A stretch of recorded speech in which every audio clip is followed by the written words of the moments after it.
touch my robe. I just realized that's probably the first thing that y'all heard. Touch my robe. We were doing... Sarah hosted a conversation yesterday, or not a conversation, a reading of A Christmas Carol over on her channel the other day. I was Mr. Bob Cratchit. Josh in chat was Mr. Scrooge. Ghost of Christmas Present, Mr. Jack. But there's some stuff in it is pretty weird. Pretty weird. You know, you wouldn't think that it was so obvious that was written 150 years ago. But it was. And there's lots of stuff that feels like entendres, like intercourse with ghosts and touch my robe.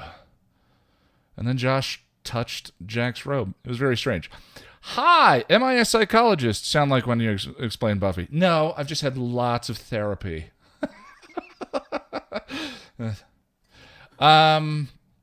Today we are talking about Out of My Mind. I just checked, and this one is a confusing 17 and a half minutes long, the episode guide. I don't know why, but then Guys Will Be Guys as long. First Impressions was like 22 minutes last week. It's always the weird ones that are super long, and then when we get to Hush, I'm like, it was good.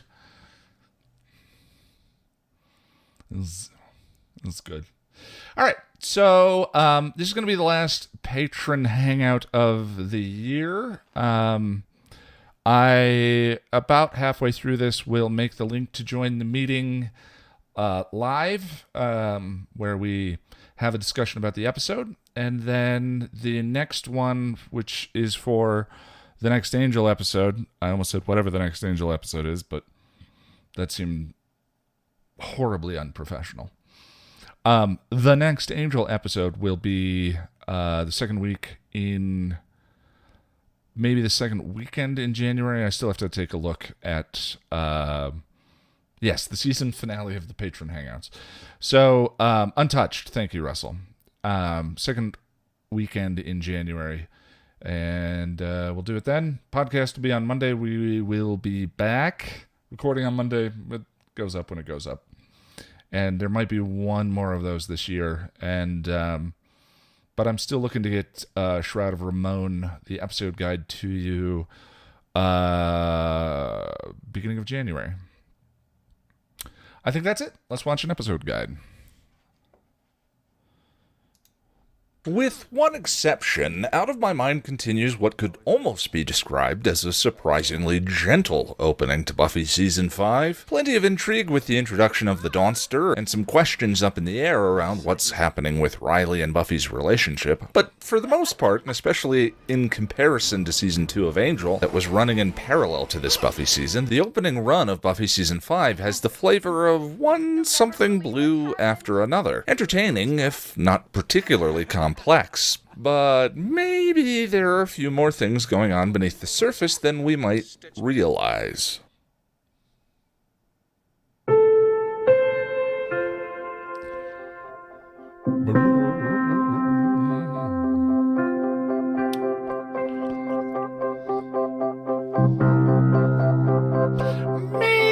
Buffy is out on the hunt, as she was in the first episode. The distinction between hunting and slaying emphasized by the pan up to her crouched atop a tomb like a predator about to pounce. She's getting so good at it now that the vamps aren't even making it out of their graves. That just seems like cheating. As a vicious bit of kickboxing occurs in the new fighting style of the season, I love this flying kick right here. Riley interferes with Buffy's me time, followed closely by a bored Spike. When Riley joins in on a bit of the Spike chastation, Buffy can't hold back a look. Oh, I saw that. Looks like neither boy's entirely welcome. Spike monologues darkly about killing Buffy before... Buffy and Willow are having a debate about school, and Willow drinks in the moment. I agree that Marat wasn't a real martyr. But the death in the tub, the neck wound, all that blood, just A little more fangy than knifey. Grossly oversimplifying history here, as well as mispronouncing some names, Jean-Paul Marat was a French journalist who turned the people away from political moderates at the time to the more radical French revolutionaries. After letting a woman into his home who he thought was on his side, the woman stabbed him in the chest and he bled to death in the tub. In this conversation, Buffy is arguing for Marat's side. We're arguing. We're having a debate about a college lecture. I have dreamt of this day since forever. Her surprise over Buffy's intellectual foo makes sense when considering what Willow's subconscious depiction of Buffy was in her dream world. You're already in character. I should have done that. Speaking of, after his replacement hijinks, Xander is demonstrating some confidence in his own abilities for the first time in, well, since the Zeppo, really. Well, I must say, I'm very impressed. Yeah, carpentry is pretty cool. Xander and Giles have put together a training room for Buffy in the back of the magic box, and Riley makes a surprise attack. Just keeping you on your toes. Surprise attack!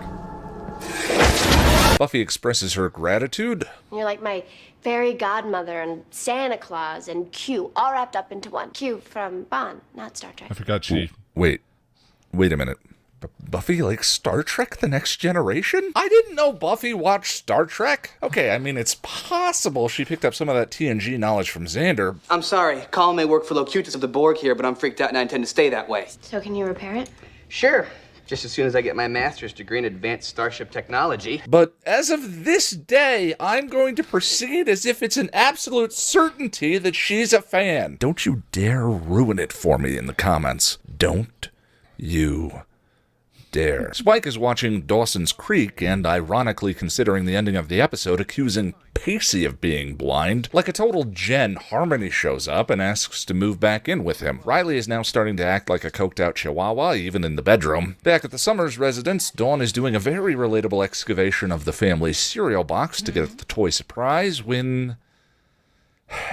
something comes over Joyce. At the hospital, Buffy and company meet an intern named Ben, and Dawn decides to distract herself with his stethoscope, a moment I've always found oddly magical? Fiddling with whatever might be handy in a moment of extreme stress strikes me as something a kid would definitely do. And the sound design in the scene is terrific, artfully creating that moment of Dawn being in her own world. It works like a nice little moment of fantasy, gradually building to the reveal of Riley's heart rate. Riley refuses support from the hospital and Joyce gets sent home, and in contrast to the subtle stethoscope bit, Riley's basketball montage always lands poorly for me. For anyone who might not know, Marcus Blucas helped win a basketball national championship for his high school 2 years in a row, and got a basketball scholarship to Wake Forest. What is it with him and forests? Shut up. Where he played a year with a young Tim Duncan. The hoop on the back of Riley's dorm door in season 4 was probably an homage to Blucas's resume, but this full-on montage in proximity to the replacement is a little hilarious. Nicholas Brendan has an identical twin? Sweet, let's do an evil twin episode. Marcus Blucas played college ball.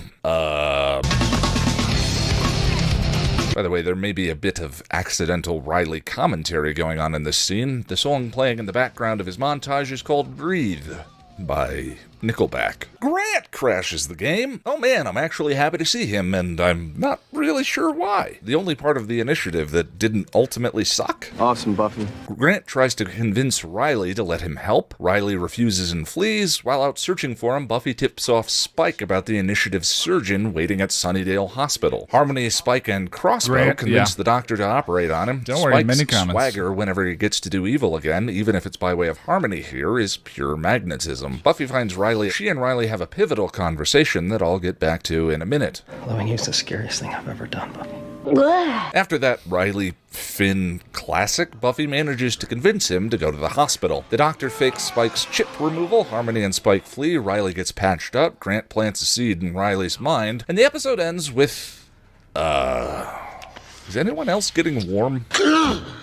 The replacement introduced the idea of twins, dualities, or split identities to this season, and Out of My Mind continues to build on that notion directly. Our characters, in one way or another, divided against themselves. It's always astonishing to me how often the writers come up with titles that can describe many different elements of an episode. In Out of My Mind, there are many characters that are, well, a little out of their minds. Riley is going out of his over the possibility of losing Buffy and having to put himself in government hands again for surgery. The title applies to Spike twice twice, with him literally wanting to get the chip out of his mind and the panic over his late episode discovery. Something appears to be up with Joyce and her mind, and maybe we can count Harmony as having already lost hers a long time ago. Can you help with the thinking? But many of these dynamics also represent emerging dualities, the oldest one dating back to the very first episode. There has always been a back and forth between, as she called them last episode, Buffy and Slayer Buffy. And lately, these two have been looking more and more distinct from each other, with Slayer Buffy being portrayed like a predator on the hunt. There is also $6 million government-empowered Riley and the Joe Riley he's afraid of turning into. And along with chipped Spike and unchipped Spike, there is now Spike who hates Buffy and the Spike who lusts for Buffy. It might be tempting to believe that the seed for Spike's dream was planted in something blue. Look at that lip. Gonna get it. Or when Faith, as Buffy, teased him provocatively in Who Are You? I could ride you at a gallop until your legs buckled and your eyes rolled up. Remember, it has yet to be made clear whether Spike found out that was Faith speaking on her behalf, so Spike, as of now, may still believe Buffy was the one saying those things to him. But I think Spike's lust for Buffy has actually been around a lot longer than it may seem. Since his introduction in School Hard, Spike has always been conflating ideas of sex, love, and violence. I'll make it quick. It won't hurt a bit. Everything he says to Buffy in reference to killing her in his first episode has sexual undertones. In Lover's Walk, while suffering from a deep depression over losing Drew, he finally figures out the best. I'm making the link to join the meeting for patrons live.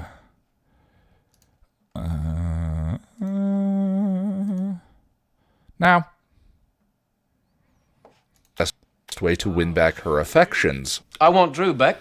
I just gotta be the man I was. I'll I'll find her wherever she is. tie her up. Tie her up. Torture her.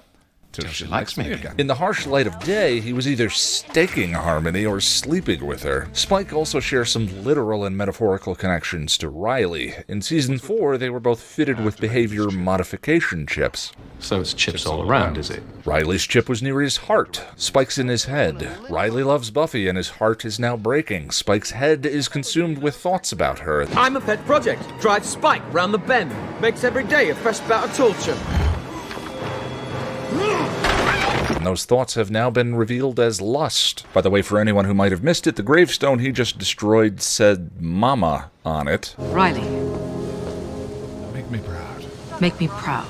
Both men would probably be better off if they left Sunnydale, and yet both have made Buffy the center of their lives. And upon returning to Sunnydale in Season 4, after losing the Gem of Amara, he's standing above Buffy monologuing before he's electrocuted and falls. This episode opens with Spike monologuing about drinking from the chalice of the Buffster's neck before he immediately falls into a grave. That, bookended with his stupid, sexy, smoldering dream at the end of the episode, reinforces his perception of sex and violence not being that far from each other. And I think we can also read his repeated falls as he's been falling for Buffy for a long time. In a similar fashion, the show has been building to Riley and Buffy's conversation in the burned-out school for a long time. When their secret identities were revealed to each other in Doom, the first question Riley asks Buffy is, What are you? "What?" he asks. Not who. In A New Man, Riley and Buffy have a conversation about their own personal number, and he reacts with insecurity over Buffy's. When Xander reveals Buffy has a past with a previous superpowered dude,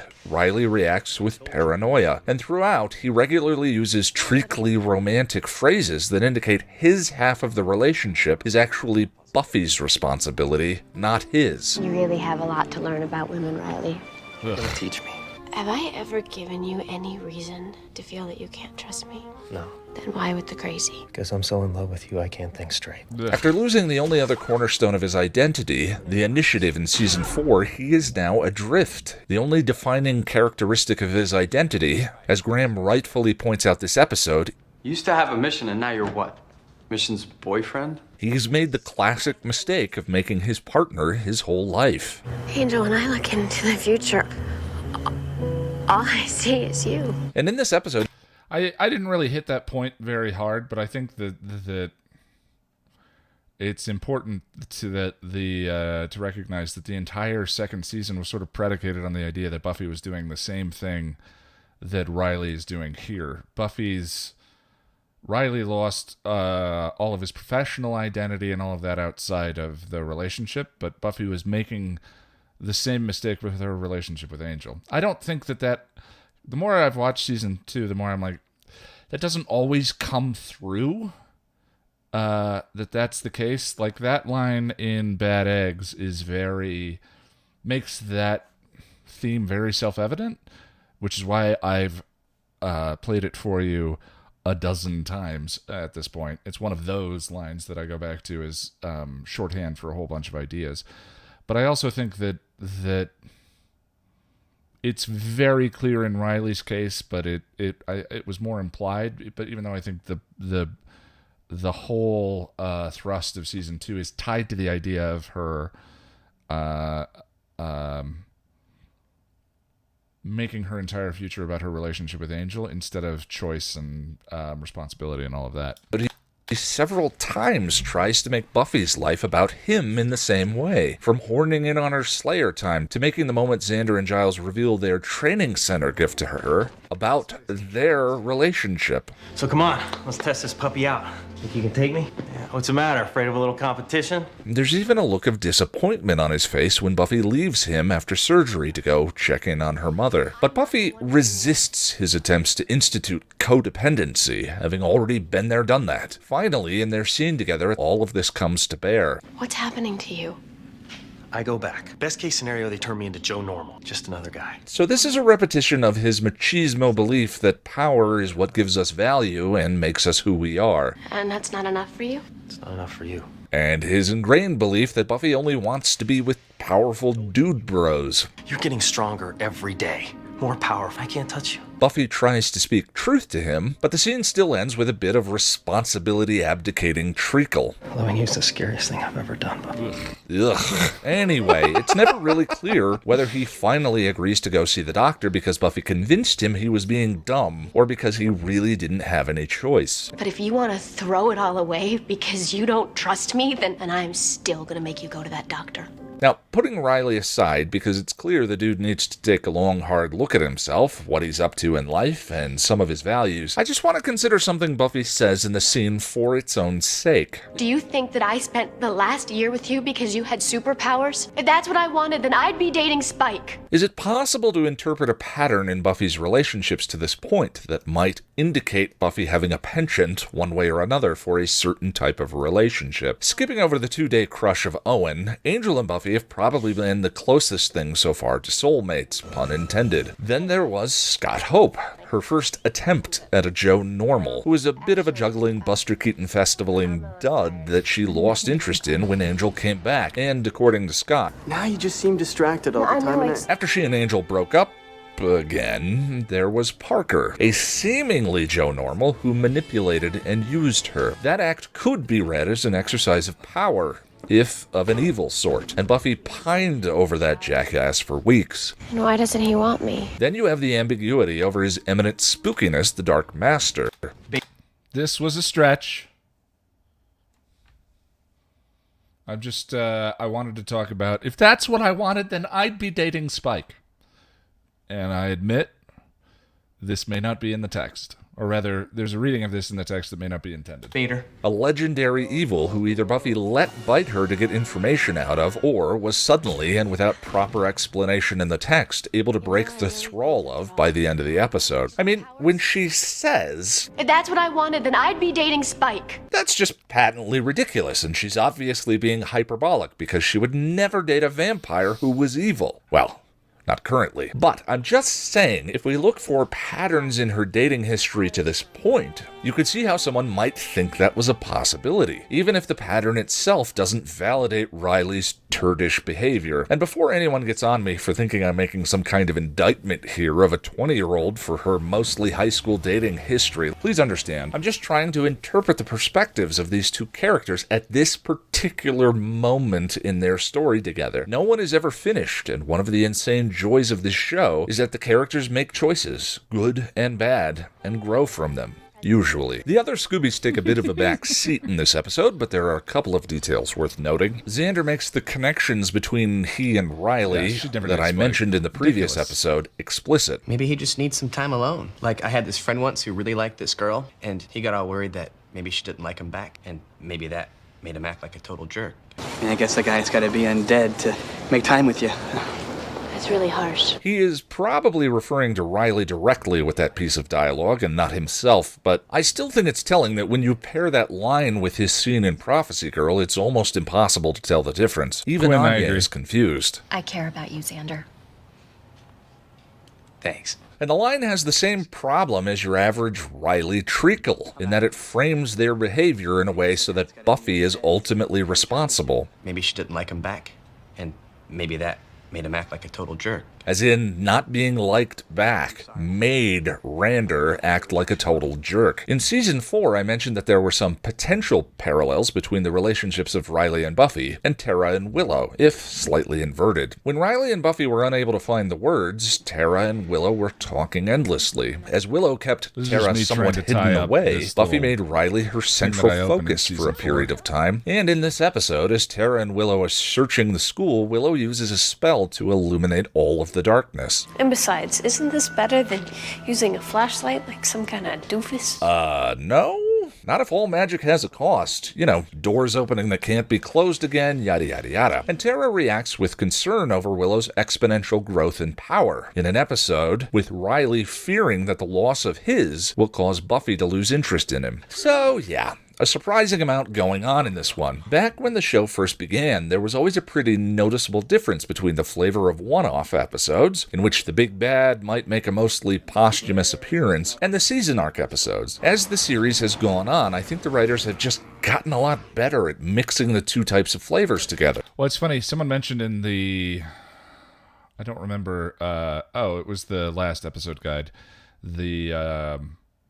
how the arc episodes now, like the big bads, or rather the episodic demons feel kind of like afterthoughts to the arc stuff going on, which I think is interesting. Like the shark guy from the trio episode in season 6.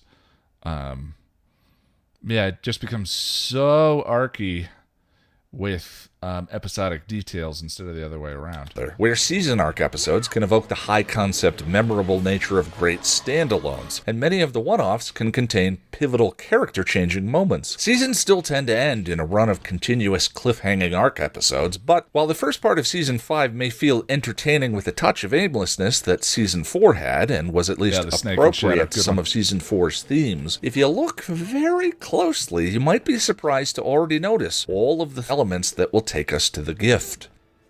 My favorite season finale of the show. Like a shark with fins and way less feet. Let's see. I need my timer. So before I switch over to the meeting with patrons, I just want to lead with everyone who joins into this conversation. They are patrons who support me on the channel. They're part of one of the major reasons that I get to do what I do. They're also not YouTubers necessarily or people. They're just here to have a conversation. So I just request an extra level of respect. I invite disagreement, and as we go on, the seasons are going to get more contentious, and we're going to be talking about, especially with Untouched in a couple of weeks, we're going to be talking about more and more challenging material, and that carries a lot of emotional weight for people. And we're going to disagree, and I think that's a good thing. I think the conversation is the important thing. So please be ultra respectful. You don't like what I'm wearing, you don't like my comment, you think you can say whatever you want about me. I'm kidding. Don't. I'm very sensitive. But any kind of rude or negative comments about the people who join this meeting with me will get you banned from future streams. So please be good, is all I'm saying. But yeah, once we get to season 6, it's going to be it's a lot. That's all. It's a lot. Oh, Lord. Okay. And what was the other thing I was going to say? Oh, yeah. And these discussions are completely spoiled. We do not warn about spoilers in these talks. So this is 5 seasons of Angel and 6 seasons of Buffy. 7 seasons of Buffy. If you haven't seen all of that and you care about spoilers, you may want to drop out right now. Just letting you know. Either way, I appreciate you being here, and I'm going to switch over right now. Boop.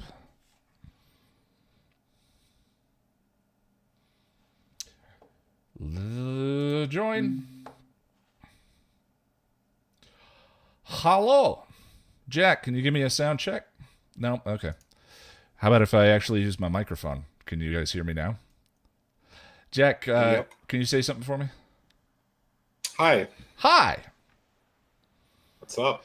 He's man of few words, everybody. So... Actually, not true. That is absolutely not true. Before we get started, is there anyone that may need to leave early and would like me to call on them first? No? No? All right. Well, hi, everybody. Happy holidays. It's good to see you. It's nice to see everybody. All right, let's just get into it. Jack, I said I'd start with you this time. Yep, you certainly did. Hey, and Kyle. you're a man of your word. Happy holidays. Holidays is good. It's a very Josh comment, Josh. You're joshing pretty hard there. That's probably the most Josh comment Josh has ever stated. All right. Yeah. Hey, brother, how you doing? I'm tired, Ian. How are you? I'm a tiny little elf sitting on your shoulder. Hi. Hey, little buddy. Hi. Is that the right shoulder? I can't see. Yeah. No. You got but you're giving me the back of your wrist to tickle. God. This is Ian, what are we doing? Stunning YouTube content here. We're doing it. Keep it up until it's funny. All right, so let's talk about Out of My Mind. Yeah, so Out of My Mind. I don't mind this one. It's like a mid-tier for me. This kind of begins a little bit of a mid-tier run, doesn't it? Yeah. I forgot to set the timer. Everyone, it's about 10 minutes, just so we get out of here in 2 hours. We were talking about it in the stream that I think you said that like season 5 doesn't really have any like lower tiers. I'm not sure about that. I think it probably does. I just can't think of one. But what I was saying was there's no, like Go Fish or I, Robot You, Jane, or the only like the 2 seasons that I think are completely devoid of those kinds of episodes are 3, 5, and 6. So 3. Yeah, because even like 5, it does have Monster of the Week, but none of them are particularly bad. Yeah. I don't know. I just have a feeling, knowing me, one's gonna pop up and I'm gonna be like, yeah. But I mean, I don't think Listening to Fear is great, but I don't think it's Go Fish or which one's Listening to Fear again? That's the one with the slug monster. Oh no, I really like that one. I love the atmosphere of that. I think that's really, really good. That's like a top tier for me. But I like Jem in the chat says, feels like some scenes are top tier and others are mid tier. I mean, that's always the way with Buffy, right? Yeah. In Where the Wild Things Are, you've got Behind Blue Eyes. Now I remember why I had such a crush on it. In that episode. And by the way, I acknowledge that every episode that someone throws out as self-evidently bad, there's always someone who's like, but I like I, Robot You, Jane. I get it. I'm just saying, like, generally speaking or broadly speaking for the purposes of conversation, I think season 5, 3, 5, and 6 are super consistent. 6 less, I know, like, the broad strokes of the arc bother people in some of the metaphors, but so like 3 and 5 I think are maybe I Was Made to Love You, but I don't know, that's kind of a candy episode to me. I like that one. Yeah. Anyway. So the caffeine's hitting me right now, Jack. See, I'm crashing. I had the caffeine like a couple of hours ago, and now I'm going, woo. But anyway, the opening, I like it because it's very like suspenseful and stuff, and then it goes really ridiculous, and I like that duality, and the show does it a lot, and it does it very well. You're talking about the flavor in the graveyard, and then in pops Riley and in pops Spike. Yeah. They do that a lot, where they make something like really scary or suspenseful and cool, and then it just goes stupid, and I think it's hilarious. I like it. It's also got one of my favorite funniest Spike moments where Buffy's like, "I just saw you taste your nose." What? It's blood. That's what I do. And then he falls into an open grave after just saying something really cool and like badass. It just boom. Yeah. It just says here, Willow and Tara are so freaking cute in the magic box, which they are. Yeah. They have a bunch of good scenes. The opening of the next scene where they're stargazing on the roof is lovely. Yeah. Kitty's name is Kitty Fantastico, right? Yeah. I think I missed something, Charlie. I had and so you and I, was it earlier this year or last year that we watched a whole bunch of TNG? It was earlier this year. It feels like 5 years ago, but it was earlier this year. Wow. Okay. For the first time watching this episode, when Buffy brings up the Q thing, I was like, oh, I understand. Yay! I understood that reference. I get it now. Q from Bond, not Star Trek. Yeah, I didn't get that, but I do now. Yeah. Yeah. By the way, I forgot to tell you, and that, again, I realize this is sort of not on topic, but we're doing the new patron. Lonnie and I are doing a once a month patron bonus video series where we roll something random from Amazon or Netflix, watch it, do a reaction video to it, and then talk about it. And last time we rolled, Star Trek: The Next Generation came up, and I got so happy. And then she was like, "No, but we have to watch something we both haven't seen." I went, and then, also, you're not like the first episode of that, right? You think the first episode? I mean, given some of the stuff that we could randomly watch on Amazon Prime or Netflix, I will gladly watch Encounter at Farpoint. Okay. Anyway, so I'm sorry. I'm being a little bit of a distractor. That's fine. Let's see. I've always wondered when Buffy asked Spike to help her find Riley, and he's like, he asked for half of the money now, and she rips their notes in half and gives it to him. Why does that feel mean?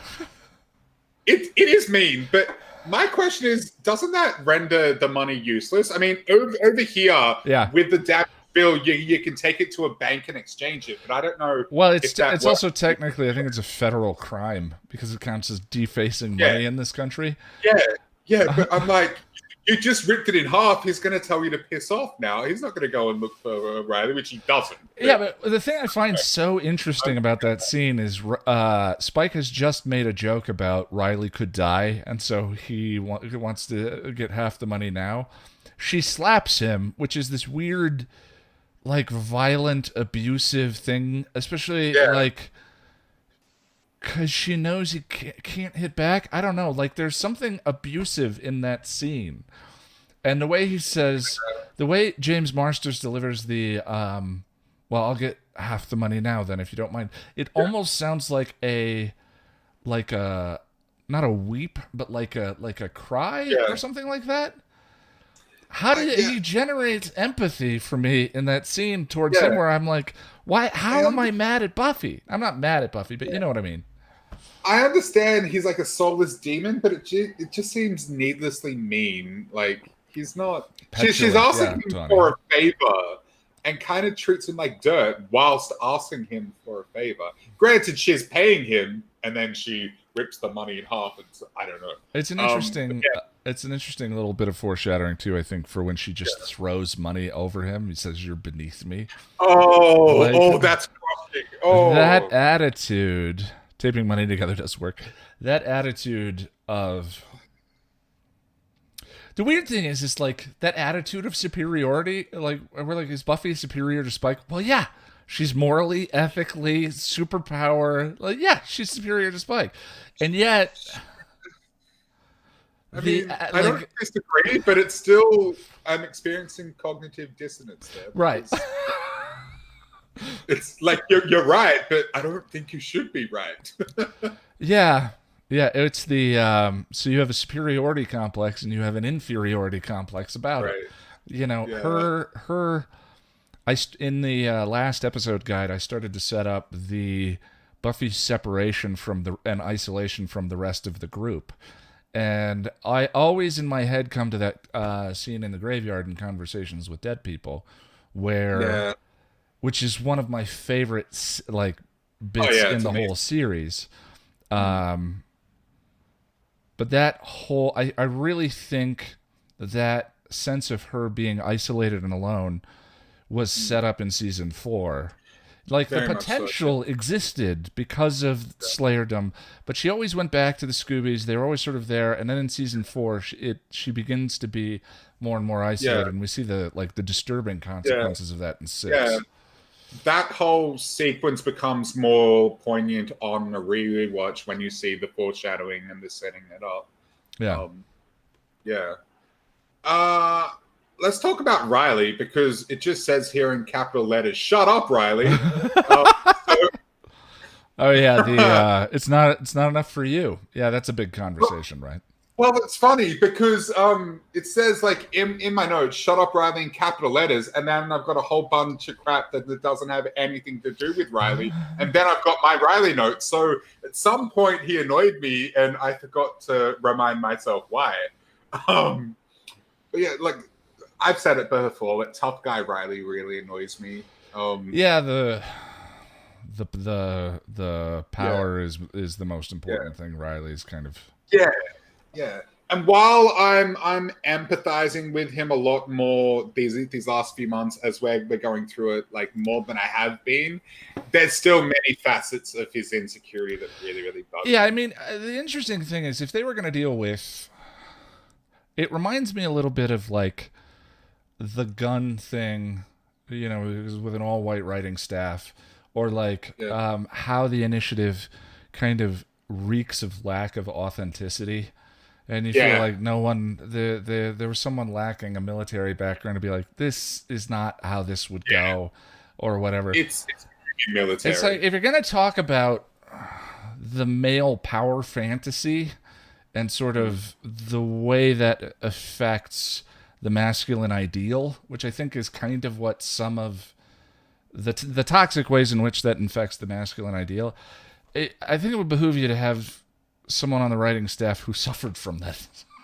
Yeah, or at least speak to someone who was in the military or has some kind of experience. It's not that hard. They could have spent like a couple of $100 to sit down with an expert for an hour. I mean, if you want to talk about like those sorts of tropes, like maybe they should have gone Bond with it, or Indiana Jones, or like more like clandestine rather than like military, like straight up. Military. Because I think what they were trying to talk about with him does not resonate even for someone who may like. I mean, I'm affected by like male power fantasy ideas, especially like I grew up with Arnold Schwarzenegger and Sly Stallone. Yeah, like Predator and that whole run of those ideas, which I think Riley is intended to be commentary about. Yeah, every little boy. Well, no, I'm not going to say every little boy, but like at least speaking from my experience, I went when I was a kid, I had this idea of being like the knight in shining armor who slays the dragon. The masculine power fantasy. Yeah. And then you grow up and you're like, oh, that's bullshit. Well, I need to move on, bud. But is there anything else you want to throw out about? Just look, the thing that bugs me about Riley the most in this is his whole like, it doesn't matter that my heart is literally trying to jump out of my chest. I'm a tough guy and I can handle it. And it's like, no, you cannot. Yeah. You're a human being. Shut up. Go see a doctor. Well, I agree with that. I also think that I think that he had integrated that into a vision of his identity, and having now lost all of those little bits, like this is the last little thing, and then it's just Buffy. It's sort of like if you're known for drinking on streams, for instance. Making a change in your life where you quit is a bit of an adjustment. If you've integrated vice or that into being a part of your identity, and I sense a little bit of that there. I totally get it, and I agree, like with what you're saying, but it's just like it just bugs me that he's essentially putting his own life at risk because he thinks he's a tough guy or he wants to be a tough guy. I think. Something so dumb about that. I think the issue there is just the way it's written, because I think Willow with the magic is very similar, but it's very easy to understand that attraction and that draw.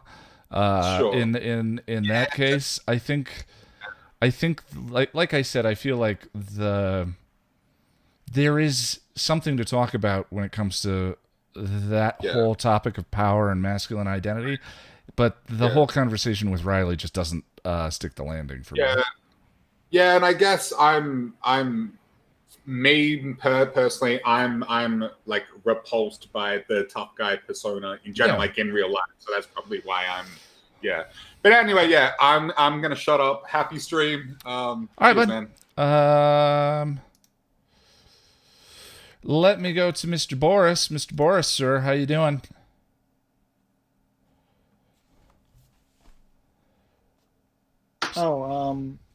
Things are going all right.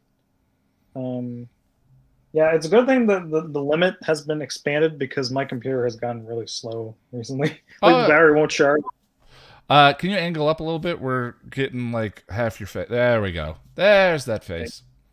Yeah, so it's good that the limit has been expanded because my battery doesn't charge anymore. It's all screwy. I gotta do something about that eventually. Out of my mind. Yeah, so the episode's all right.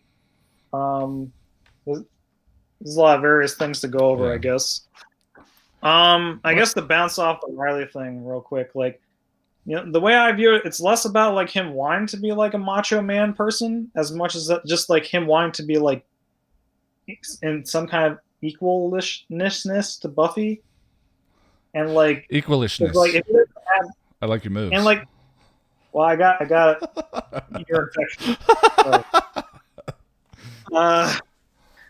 Yeah, and then I think. Sorry. So yeah, he wants to have like be on somewhat equal footing, and like because if he doesn't have that, then like there's a risk of things and stuff, and like and nobody wants to like be lesser, and like it's not that he wants to die. It's not necessarily that he wants to die, rather than like to be a tough guy, as much as like he wants to just hold on to something, I guess. So that's kind of like something, I guess, there. I don't know. Maybe I just feel like defending Riley because people are so mean to him. No, it's all good. My last episode guide was intended to be a little bit of a Riley defense. Yeah, but you still like body shame him a little bit. With the nipple poop? Right word, but like, I don't think that's shame. You're just like, oh, look at his flex. And whatever, like, pointing at it. I don't know. I don't know. Other topics. Yeah. Spike. Obviously the whole we get the whole thing with his unveiled desires or whatever you call it. So, that's progression. And how do you feel about that whole progression and where they go with it, specifically in this season? I've had various changing thoughts over the years. Like, while I was watching season 5, I was pretty interested in seeing where that was going to go. But in hindsight, it's definitely you can definitely feel the creepness in the whole thing. And I don't know, it's a whole thing. There's a whole conversation we had about that. Yep, we'll get there, I suppose. Yeah.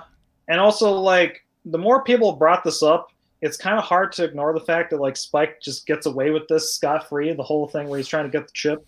Yeah. And it's like, yeah, you get that scene at the end, but that's a fantasy, and it's like, how did nothing happen? Like, at least take away his TV or something. You know? Yeah, the Like, only reason I started thinking about that this time was because I made a comparison between Riley staking Sandy in the latest episode guide.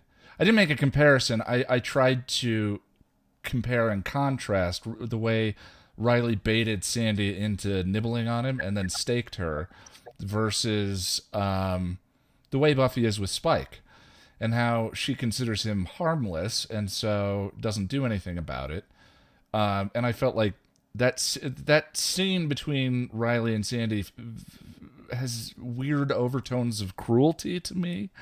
And someone called me out as like, well, Sandy's a vampire, she's not chipped, and yada yada yada. I'm like, yeah, I know, but it's also like it's also about the action. You know what I mean?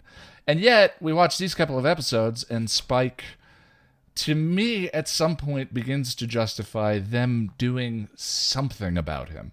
I don't know exactly what it is, but it's like, well, the thing is, like, it's not even just that he's like, if it was just that he was like, it's not, the chip itself does not like negate everything. He's still being an evil person. Like, even Spike himself says that, like, you know, I'm like, why don't you remember I'm evil and stuff? And it's like, he's already exactly. He's trying so hard. This isn't even the first time he's done something like this. Like, literally last season, he was gonna like hand you over to Mr. These Are Lies Man, and like, you know, just do something. Like, yeah. Don't any of your damned little Scooby Gang at least try to remember that I hate you all. Hate you all. Yeah. Yeah. So that's a bit of a thing. Harmony, of course, is awesome, and that's great to see. Oh yeah, back to Buffy definitely, like, I don't know if she came across that great in this episode, as far as like, I don't know if it's necessarily a problem. It's just something I kind of picked up on, where it's like, you know, first of all, Buffy is kind of indirectly responsible for getting Spike into this whole plan to begin with, because, like, you know, she comes up to him with the money, and like, Giles is like, hey, you can get it for help. It's like, I don't want to deal with him right now. And like, she could have just like dealt with his crap and just to get help for Riley or whatever. But like, she gets like all like mad about him, and it's like, she's like pissed off, and it's like, okay, screw you, Spike. She gets all impulsive and just like rips up the money, which leads to him like, and which indirectly gives him the idea to screw everything up. And then later in the episode, we have after they find the doctor man doing the surgery, like, she pushes the doctor guy into a corner or something, and it's like, stay down or whatever. We need you to fix Riley or whatever. And it's like, maybe don't push the man. That's a little harsh. I don't know.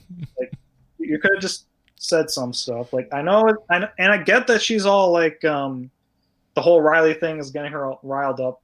I made a pun. Nailed it. And yeah, but like, I don't know if it's necessarily commented on that she's being a little like. Could have said please, Lauren says. There you go. Please stay there. We need you. Yeah, like that doctor guy wasn't doing anything wrong. He was a hostage, you know? Like, he's had a bad day. Yeah, so I don't know if it's necessarily commentary in the overall arc that she's being kind of a jerk, but I don't know. It's a little weird. And also, with Willow and Tara, you brought the parallel up here. I find it ironic that with the Tara's concern ends up actually being legit, given that Willow will eventually kind of become a supervillain. So that's kind of interesting. Like, I honestly think in some ways that relationship ended up being more toxic than Biley in some ways. I mean, well, like, that's a race to the bottom. Yeah, like, it's hard to, like, I don't know who would actually end up at the bottom. I mean, that's, to me, that's like a lot of the conversations that go between Spike and Angel. Well, Spike never killed a friend or a family member. Yes, but Angel never tried to assault her. Yada yada yada, back and forth. Although he did, now that I think about it. But yeah, again, that's a race to avoid last place. It's definitely a conversation to be had. Yeah. But there's a lot of the writing has a dubious relationship with an understanding of consent. And sometimes you get into like the problems that we've talked about with fantasy, just fantasy tropes like mind erasure spells and all of that. But there's a school of thought that says that Willow erasing Tara's mind in before once more with feeling has an issue of consent with the sex that occurs in that episode, and therefore the sex in that episode is which it's we're gonna have fun with season 6, I'm sure. Yeah. Well, in Tabula Rasa, like I'm pretty sure Tara's like definitely like is emphasized like it's kind of like what Glory did, and it's all and that's a bad thing. So like it's definitely considered a violation of sort. Maybe they don't consider it like the sex part of it, but like it's definitely a violation of. Well, for sure, but I mean they also it's a fantasy show, yes, and sort of mind wipe spells are fantasy tropes, but they've also dealt with that intersection between fantasy and reality with Xander in Bewitched, Bothered, and Bewildered with his magical roofie spell. I also know that you didn't. You could have done something and you didn't. Buffy congratulates him at the end of that episode for that, which I think ages poorly. But nonetheless, I think there's an argument a lot of times that it's a fantasy show, and yet, because the show chooses to grapple with these a certain amount of reality, sometimes it doesn't get that defense, is all I'm saying. I'll try and start wrapping things up, I guess. No, it's all good. As far as the Joyce thing and Dawn, like, the whole thing with Dawn, it's funny because like they have Dawn react very like and it's a pretty good reaction, like her like being all scared about Joyce and whatnot, which kind of makes the whole thing where they try to make Dawn look like an evil person in the next episode even kind of dumber in hindsight, because it's like you already show that she was very concerned about Joyce, so it's like what are you doing there? That's just weird. And also there was this note about that whole serial bit that, and like it was in a note from a transcript from a site that's like debunked, but apparently according, and I don't know if this is actually legit or not, but like apparently Rebecca Rand Kirshner, who wrote the episode, apparently that's supposed to be a sign, this whole serial bit is supposed to be a sign that like Dawn was becoming more human, which I find weird because like she's kind of already supposed to be human, I guess. Yeah, I never like, got the sense that there was like a warm up to her humanity. Like that's kind of a neat idea, but I'm not sure if that really is what is supposed to be going on. Unless that's a headcanon for the chocolate sauce face or the chocolate ice cream face that she has in. Yeah, like it's a whole thing. There's a lot of things with Dawn that are very stuffy, I guess. And I guess also like with the TNG thing, just to end on a funnier note, like sure. You actually kind of can see Xander have like a reaction after Buffy does her like Q, not Bond. Oh, did he? Or Bond, not Q, and then Xander has like this look like, and which is like, you did a good nerd, Buffy. You nailed it. So, that's pretty much it for just general thoughts. Like, the episode's all right. It's not the greatest thing ever. There's like weird things here and there, like the logistics of the whole like Riley pill like business, like as far as like his heart or whatever, like how it started, and then like how they are able to contact him, the people later. It's a little weird, but like it's fine. All right, bud. Well, I appreciate it. By the way, I may have told this story before, but I actually got started writing episode guides a couple of years before I wrote Why You Should Watch Buffy, because a friend came to me and said that he had convinced his wife to watch Star Trek The Next Generation. And I was like, oh, it's like the brass ring, getting your significant other to watch Next Generation. I was like, well, how are you going to do it? And he was like, well, I thought I would just, rent the DVDs and then have her watch the series. I was like, what? You can't do that. She won't make it past Code of Honor. I'll write an episode guide. Don't worry. And he was like, no, you could just tell me to what the... I was like, I will write an episode guide. And that was the first... I think those reviews are on Amazon somewhere where I wrote skip watch for all of those 2 seasons. Let's go to Charlie. Hi. How's it going, nephew? Or no, sorry. I'm good. Out of my mind. So we've started with a whole bunch of stuff. I don't know where you want to go with it. How you feel about the episode? We've talked about masculine ideals and power fantasies, and yeah. Yes, I've told myself I'm not going to get into the Riley stuff because I will never come out of it. Yeah, and it's and I always talk too much about it. But I'll just like sum up with, yeah, Riley sucks. Everything about it. It's just ew. No for me. Yeah. And I'm just tired of being told feel sorry for him, feels like not told by people as in told by the narrative, like gotta feel sorry for him. He's so insecure, and I'm just tired of being I feel like the show is trying to tell me that all the time, but it's not showing me anything for me to actually grasp onto with him. I think that's a great way of putting it, and I think that culminates with Xander's talk at the end of Into the Woods.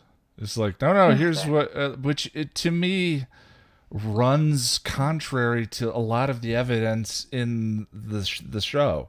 Yeah, we'll get to that when we get there. Right. But literally everything Xander says about Riley, I was rewatching it recently, and he's like, "Riley is this." I was like, "Nope." Yeah. He literally does the opposite. Riley does this. Nope. He like even if you were to like Riley, it was like everything Xander was saying was exactly the things that Riley didn't do, like is explicitly shown not to do, and it was like Xander.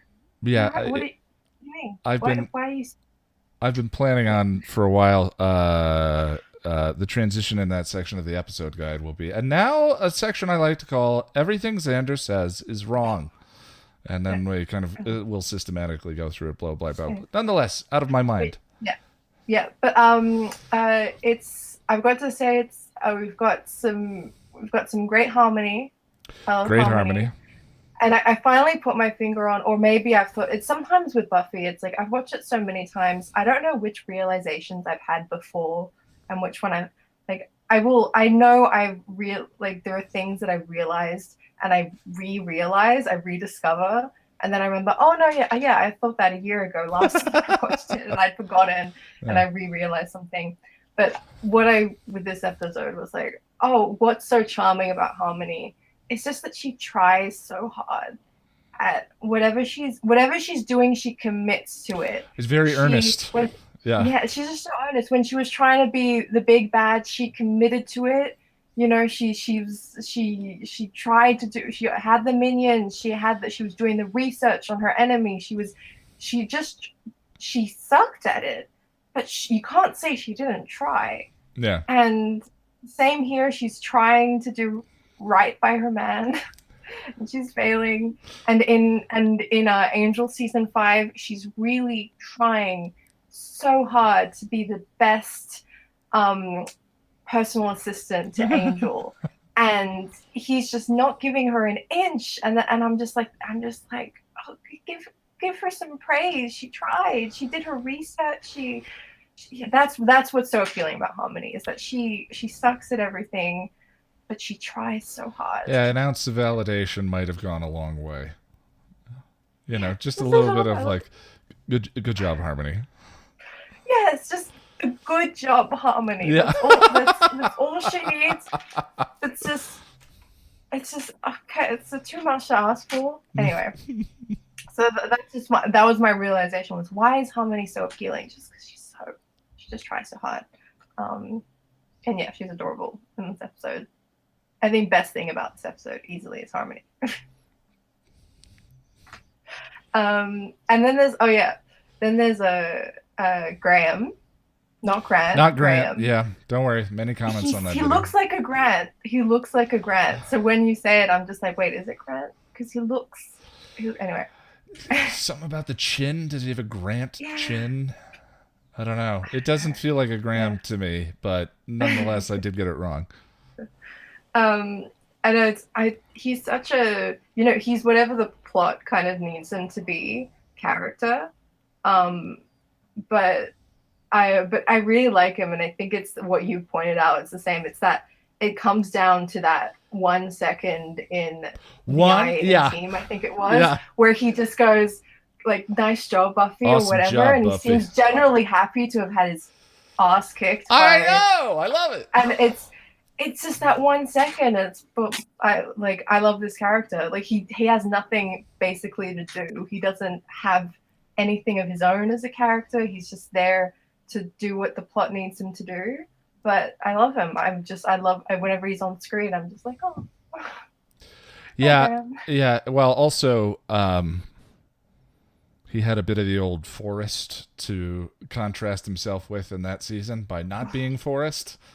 Made that him. Goes a long way. Yeah, he looked pretty shiny, but in comparison with the all the jealousy and the Forrest comments, Mm-hmm. It's just he's so chill. He's like Oz. He has some Oz energy as well, especially. He does have a little Oz energy. Yeah.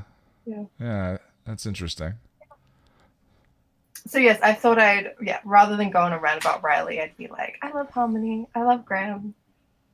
Yeah. I'm putting a little love out into the world. I mean, the thing about we don't have to dive into like I'm just like talking with Jack before. I'm just wondering like how that, because I think like the male power fantasy stuff is kind of like an interesting place for a show to explore, and sort of like dissecting it or commenting on it. But it also needs to feel authentic, and as opposed to so on the nose. And I think that's the thing, is like every time the show for me feels heavy on the note, you're a girl, I space out, where it's like, oh, okay, yeah, sure. It's not enough for you. I'll just be some Joe regular.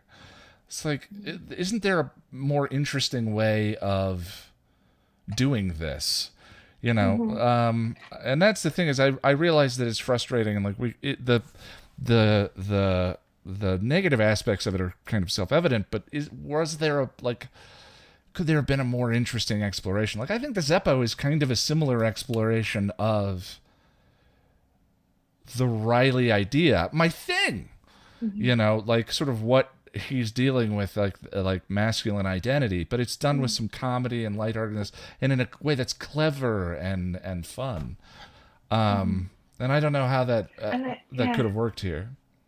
And it's also that obviously we always have the problem with Riley is that we don't really get anything separate from his relationship with Buffy. Right.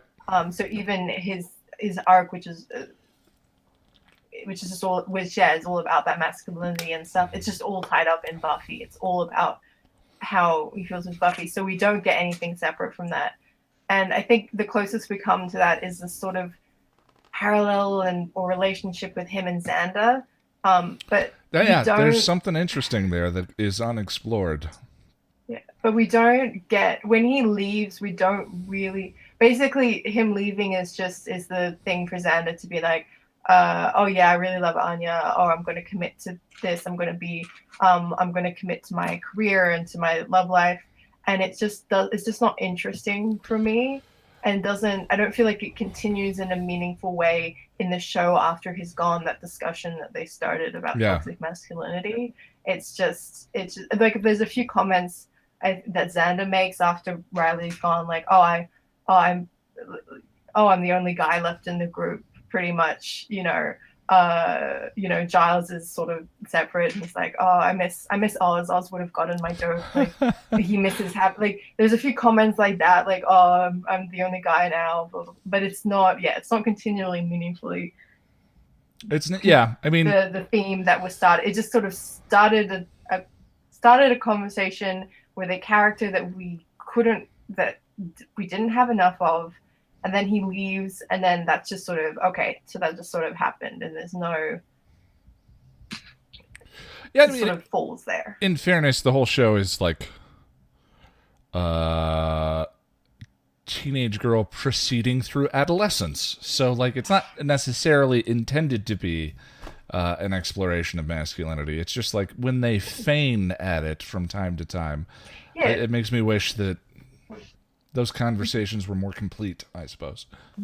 Yeah, that's what I mean, is that it doesn't have to be, but they started it, and it doesn't go anywhere meaningful for me. It was just, other than just Xander being like, okay, I'm going to be a man now and have a career and commit to my girlfriend. Yeah, and the other thing about that scene with Anya at the end, like, everything about the last 10 minutes of Into the Woods drives me crazy, and it's inevitable, like, that's going to be the seeing red of this season's discussions, because I think until Riley is off the show, everything is leading to that episode, so it's kind of an inevitable discussion. But even Xander's bits that he goes and talks to Anya about at the end of that episode are about him and about Riley, not about Anya. They're a reaction to... And so to me, they lack the sort of beauty or poignancy that they're supposed to have beyond the music and the performances of those two actors, because he made their relationship about him, which is the whole point, the whole problem. Anyway, I'm sorry. Yeah, we'll get to that. There. And I've thoughts about the way Anya is framed in that scene, and the outfit, however cute it is, it kind of evokes. Anyway, but that's all for later. If I talk too much about Into the Woods, I pant and pass out. So, but yes, I do love this episode for harmony. I love it for a bit of Graham. We see him still, I think, a bit more, but I love him just that we get to see him, and I love also just. I love the final scene in how, with the Spike dream, in how they draw it out. They make it last. Yeah. It's uncomfortable, and it's like, I love watching people react to it, this scene. Because people are always like, where did that come from? Yeah. And you watch it, and it's like, it's going. They're apart, they're back together. I just love how long they prolong they could have had it just be, the crescendo, they kiss, and then Spike wakes up. But no, it takes a while, and I love how uncomfortable it is. It's just the in Serenity, Mal tells the doctor that Kaylee's dead, and then the doctor runs in slow motion, and there's very sad music, and then Kaylee's alive, and you cut to a shot of all the crew laughing their asses off, and I always thought that was the writer's room, and really, of them all laughing about the joke, and I feel like that applies to that final. See, I bet that was them and the writers going. So, is there anything else you want to throw out about the episode? All right, good deal. Let me go to the off cameras, and I forgot how to bring up the list of... There we go. Let's start with Russell. Russell, sir, how you doing? I'm doing good. How are you? I am excellent. Tell me about Out of My Mind. Where the episode lands for you, any of the stuff we've talked about up to this point, or how's the weather? Yeah, how's the weather? Out of My Mind. Well, with Riley, to be fair, I am not for or against Riley. I consider myself pretty neutral when it comes to his character. Okay. But there are some things in here that I feel bad for him, like when he tells Xander in that previous episode, she doesn't love me. There are a couple things that kind of validates that. I mean, like in this episode when they have sex and she just rolls over and just like, good night. That was relaxing. Yeah. Yeah, that's a little harsh. And I don't know why she would have such a problem with him patrolling with her. The Scoobies have patrolled with her on several occasions, and she's never had a problem with that. And in That's Team Angel, Angel's group patrols with them. and kills vampires and demons with, so I don't understand why she had a particular problem with him being out in the field with her. Now, Spike, I get, it's like, what the hell are you doing here? But Riley, I don't. Yeah, that's interesting. Maybe it's him being out by himself. The Scoobies rarely, Willow doesn't go out and patrol by herself, or maybe she wanted to be alone. But I think you've got a point that they don't really address, is that, unlike the Scoobies that she's comfortable with, he's actually, military and combat trained. Yeah. So, interesting. So I do like the opening scene to this episode. Like Buffy's like a cat just looking for the vampires to rise out of the graves, and the way that fighting style, I did like the opening. Let's see. Poor Spike, he is duped numerous times throughout the series, but the two that always comes to my mind is the Penny and Mountain Dew. The Cup of Torment. Oh, yeah. Season 5. And I just kind of feel like that comment or that speech he gives in that episode, season 1 of Angel, what is it, In the Dark? Yeah. Is that the one? Yeah. Okay. Where he's like, I do all the work, I do all the planning, blah, blah, blah, and what do I get? Really screwed, that's what. And well, it's interesting, right? Like, what you're saying is poor Spike, he didn't get the chip out so that he could murder some more people. I agree with you. Spike is a hard luck character, and James Marsters' performance generates a lot of empathy. I just think it's interesting that it does. He makes a joke about Riley dying, and so Buffy slaps him and tears the money in half, and we feel bad for Spike. Which I do. Yeah. I'm just like, I don't understand, it's interesting storytelling. I don't know if it's Marster's performance or what it is, but it's there, and it's kind of cool. It's interesting you bring that up, because I think I personally felt for Spike. I mean, we're accustomed to Buffy hitting Spike. That's not the issue. She smacks him. Yeah, it's personal. It's not a punch. It's not combat. It's there's something to it. Yeah, personal. So, that's an interesting way. Yeah. Good harmony stuff. I don't know. That episode, Disharmony in season 2, she feels like a true fighter, and that's the only episode that she feels like that. But on Buffy and on season 5, Angel, she's really goofy and witty, and I don't know. It's just something I wanted to point out. Yeah. I get it. See. The slap fight between she and Xander. Buffy having TNG knowledge. You're going to ruin it for me, aren't you? I try not to. I thought we were friends. Okay. She watches TNG. No, I get it. She probably picked it up from Xander. I been blessed this week on Facebook. Nicholas Brendan's been doing some live fire chats where he's sitting around his fireplace and just pretty much chatting with fans. And he made a comment to me about how most of himself he identifies with Xander, but the part that he doesn't is the fact that he's not a Star Trek fan. Interesting. Yes. Yeah. Well, I mean, to each their own, but yeah. I did find that interesting, and I was like, so is that why you misquoted "Kill Us Both, Spock"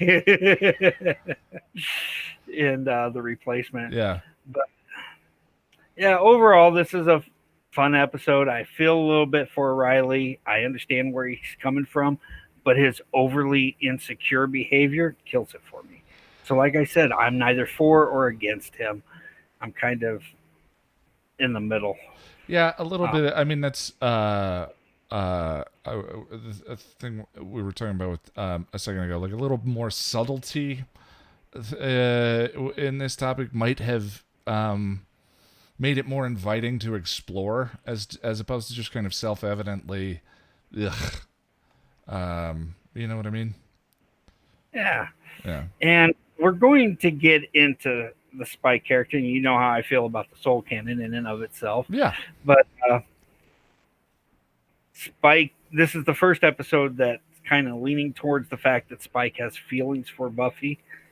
And that was my, I wouldn't say issue, but it confuses me. How would a soulless demon ever have that kind of, he can have that attraction towards her. He can have that, what am I thinking? Where he believes he wants her, but it's not love. What about Spike and Drew? I don't think that's love either. Okay. I think, they need each other. Yeah. So you're, just for the clarity of anyone who has not heard our previous discussions, you're a Seed of Identity Soul Cannon type. Yeah. I'm the Conscience take on the Soul Cannon. And then there's, I think the third is, it's a little bit of both. But I'm definitely a little more rigidly in the Conscience version. And my version sort of allows for them to love, if selfishly. But I could see that being an issue with Seed of Identity. The take on the Soul Cannon for sure. And I'll have more on that as we go along, because Spike's going to be coming up more and more, and he's going to be a big help to the Scooby Gang through the rest of the season. So I think that's what I got for you for this episode, and it's pretty good. All right, bud. I appreciate it. Let's go over to Wonder. I know you're here. Whoa, and there's a little bit of an echo. I think your echo canceller will catch up if I talk for a second. There we go. It's now canceling me out. No, it's not. Here, I'll mute myself, Wonder. Tell me about the episode.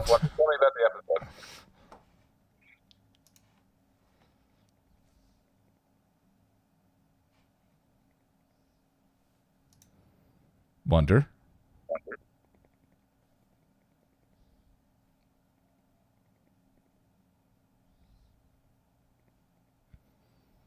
All right, Wonder.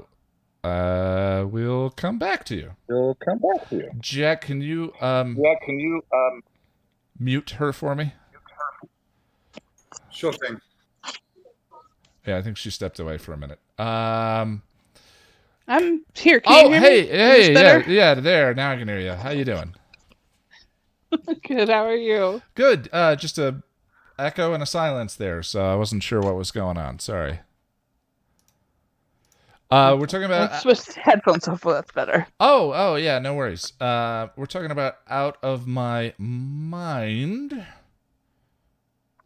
Right. I think that but we brought the up a thing lot, that struck me. Yeah, the thing that struck me about Buffy in the graveyard was when she was asked, "What are you doing here?" and she responded, "My job," which.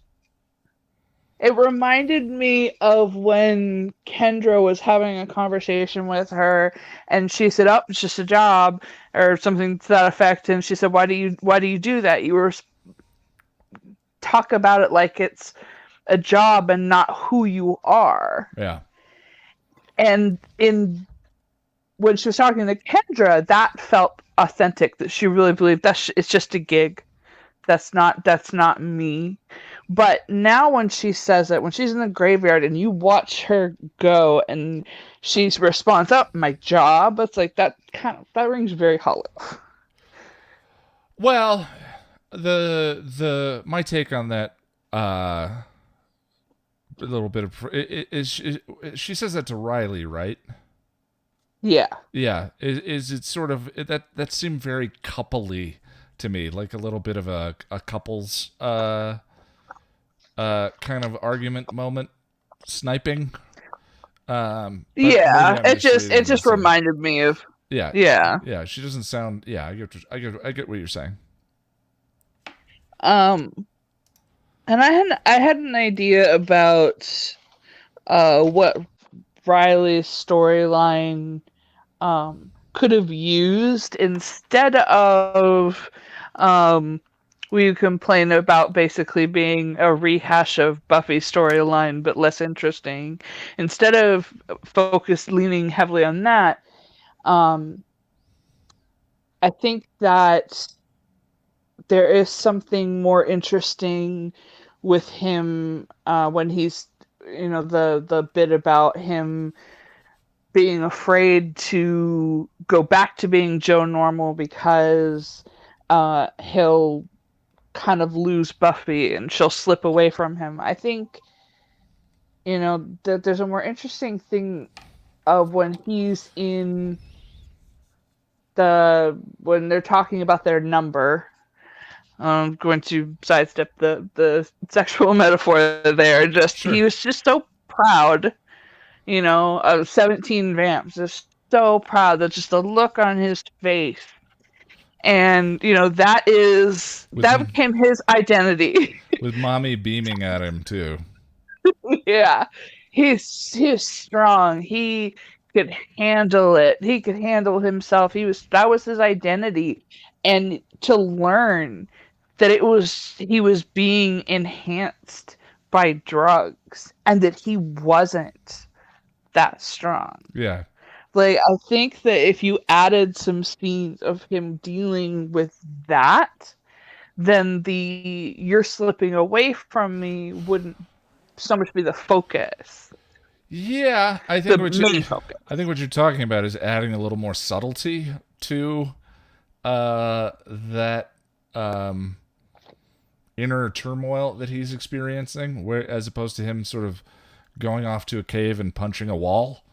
I agree with you. I think there was something more interesting to explore here that ends up feeling a little missed to me the more we get into the Riley stuff. Yeah, I just think that his ego took quite a blow, and really, and his identity, suddenly he found out that he wasn't really, he got it. Yeah, and I mean, either you have to remove the line where he says it's not good enough for you, or it's not enough for you, or you add a couple of lines, like it's not enough for you, it's not enough for me, it's not enough for what. Like you sort of layer it with multiple, but the way it lives in the text, it's just a little, it's too on the nose. And specific to their relationship, but I wish it was more like what you're describing. Yeah, and other than that, I just think there's so much fun in this episode. I love that Harmony thinks that supervillains need to smoke, and I love that Dawn thinks that her musings about what the military did to Fidel Castro was very important and related to what they were talking about. Her delivery in that scene is so adorable.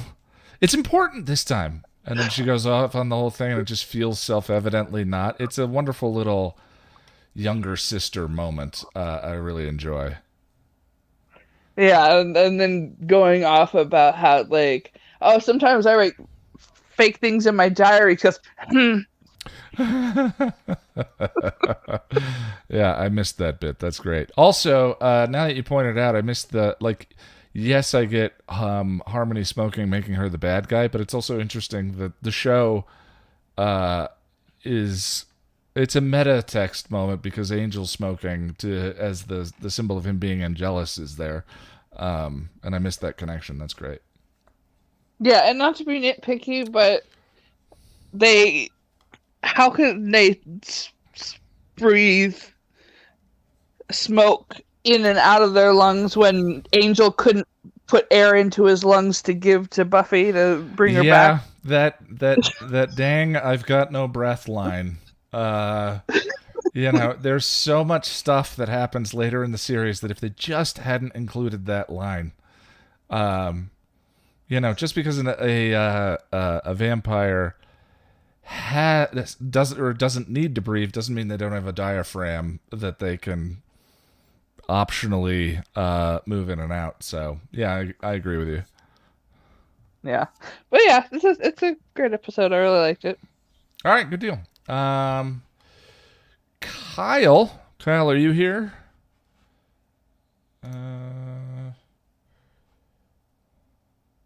All right, I was muted. Oh yeah, there you are. Hey, how's it going? All right, I'm doing all right. I just ate some Maccas and now I feel really bloated, but I'm feeling good in general. Well, we all have those days. Yeah. I think you just described 2020. Yeah, I've eaten. I think it's my 6th day of Uber Eating Maccas, so I'm just feeling bad. Yeah. Granted, I'm eating like different things off the menu each time, so it's not feeling as bad. But I quit drinking and promptly an ice cream monkey climbed on my back that I've been trying to evict. But I figure 2020 being what it is, one battle at a time. Yeah. I always thought I was like, oh, quarantine, that means that I have a treadmill in my room and I live in a dorm. So I'm like, oh, I've quarantine's starting. I have all this energy and nowhere to go. I can just run on this treadmill and I'll get really fit. I think I've only gained 1 or 2 kilos in the entire year, so I'm doing good. But I just haven't jumped on that treadmill at all. So Yeah, I think a lot of us are in a similar. But Beach Girl in the chat says 2020 equals pasta fest. Yeah, well, we all need it. We all need a comfy blankie. Yeah, and I don't feel much shame in wrapping myself in mine now that ice cream doesn't cause me to take my pants off. So we're good. But yeah, fair. Out of my mind. Oh, all right. So there's so many broad. I don't actually like this episode that much, but there's so many broad conversations that can be stemmed from this episode. I have a hot take, a quite hot take. But okay. I want to preface it by saying that I'm not absolving the other party of any of their wrongdoing. Okay. But I feel like Buffy is the main toxic element in every one of her relationships. Wow, that is a hot take.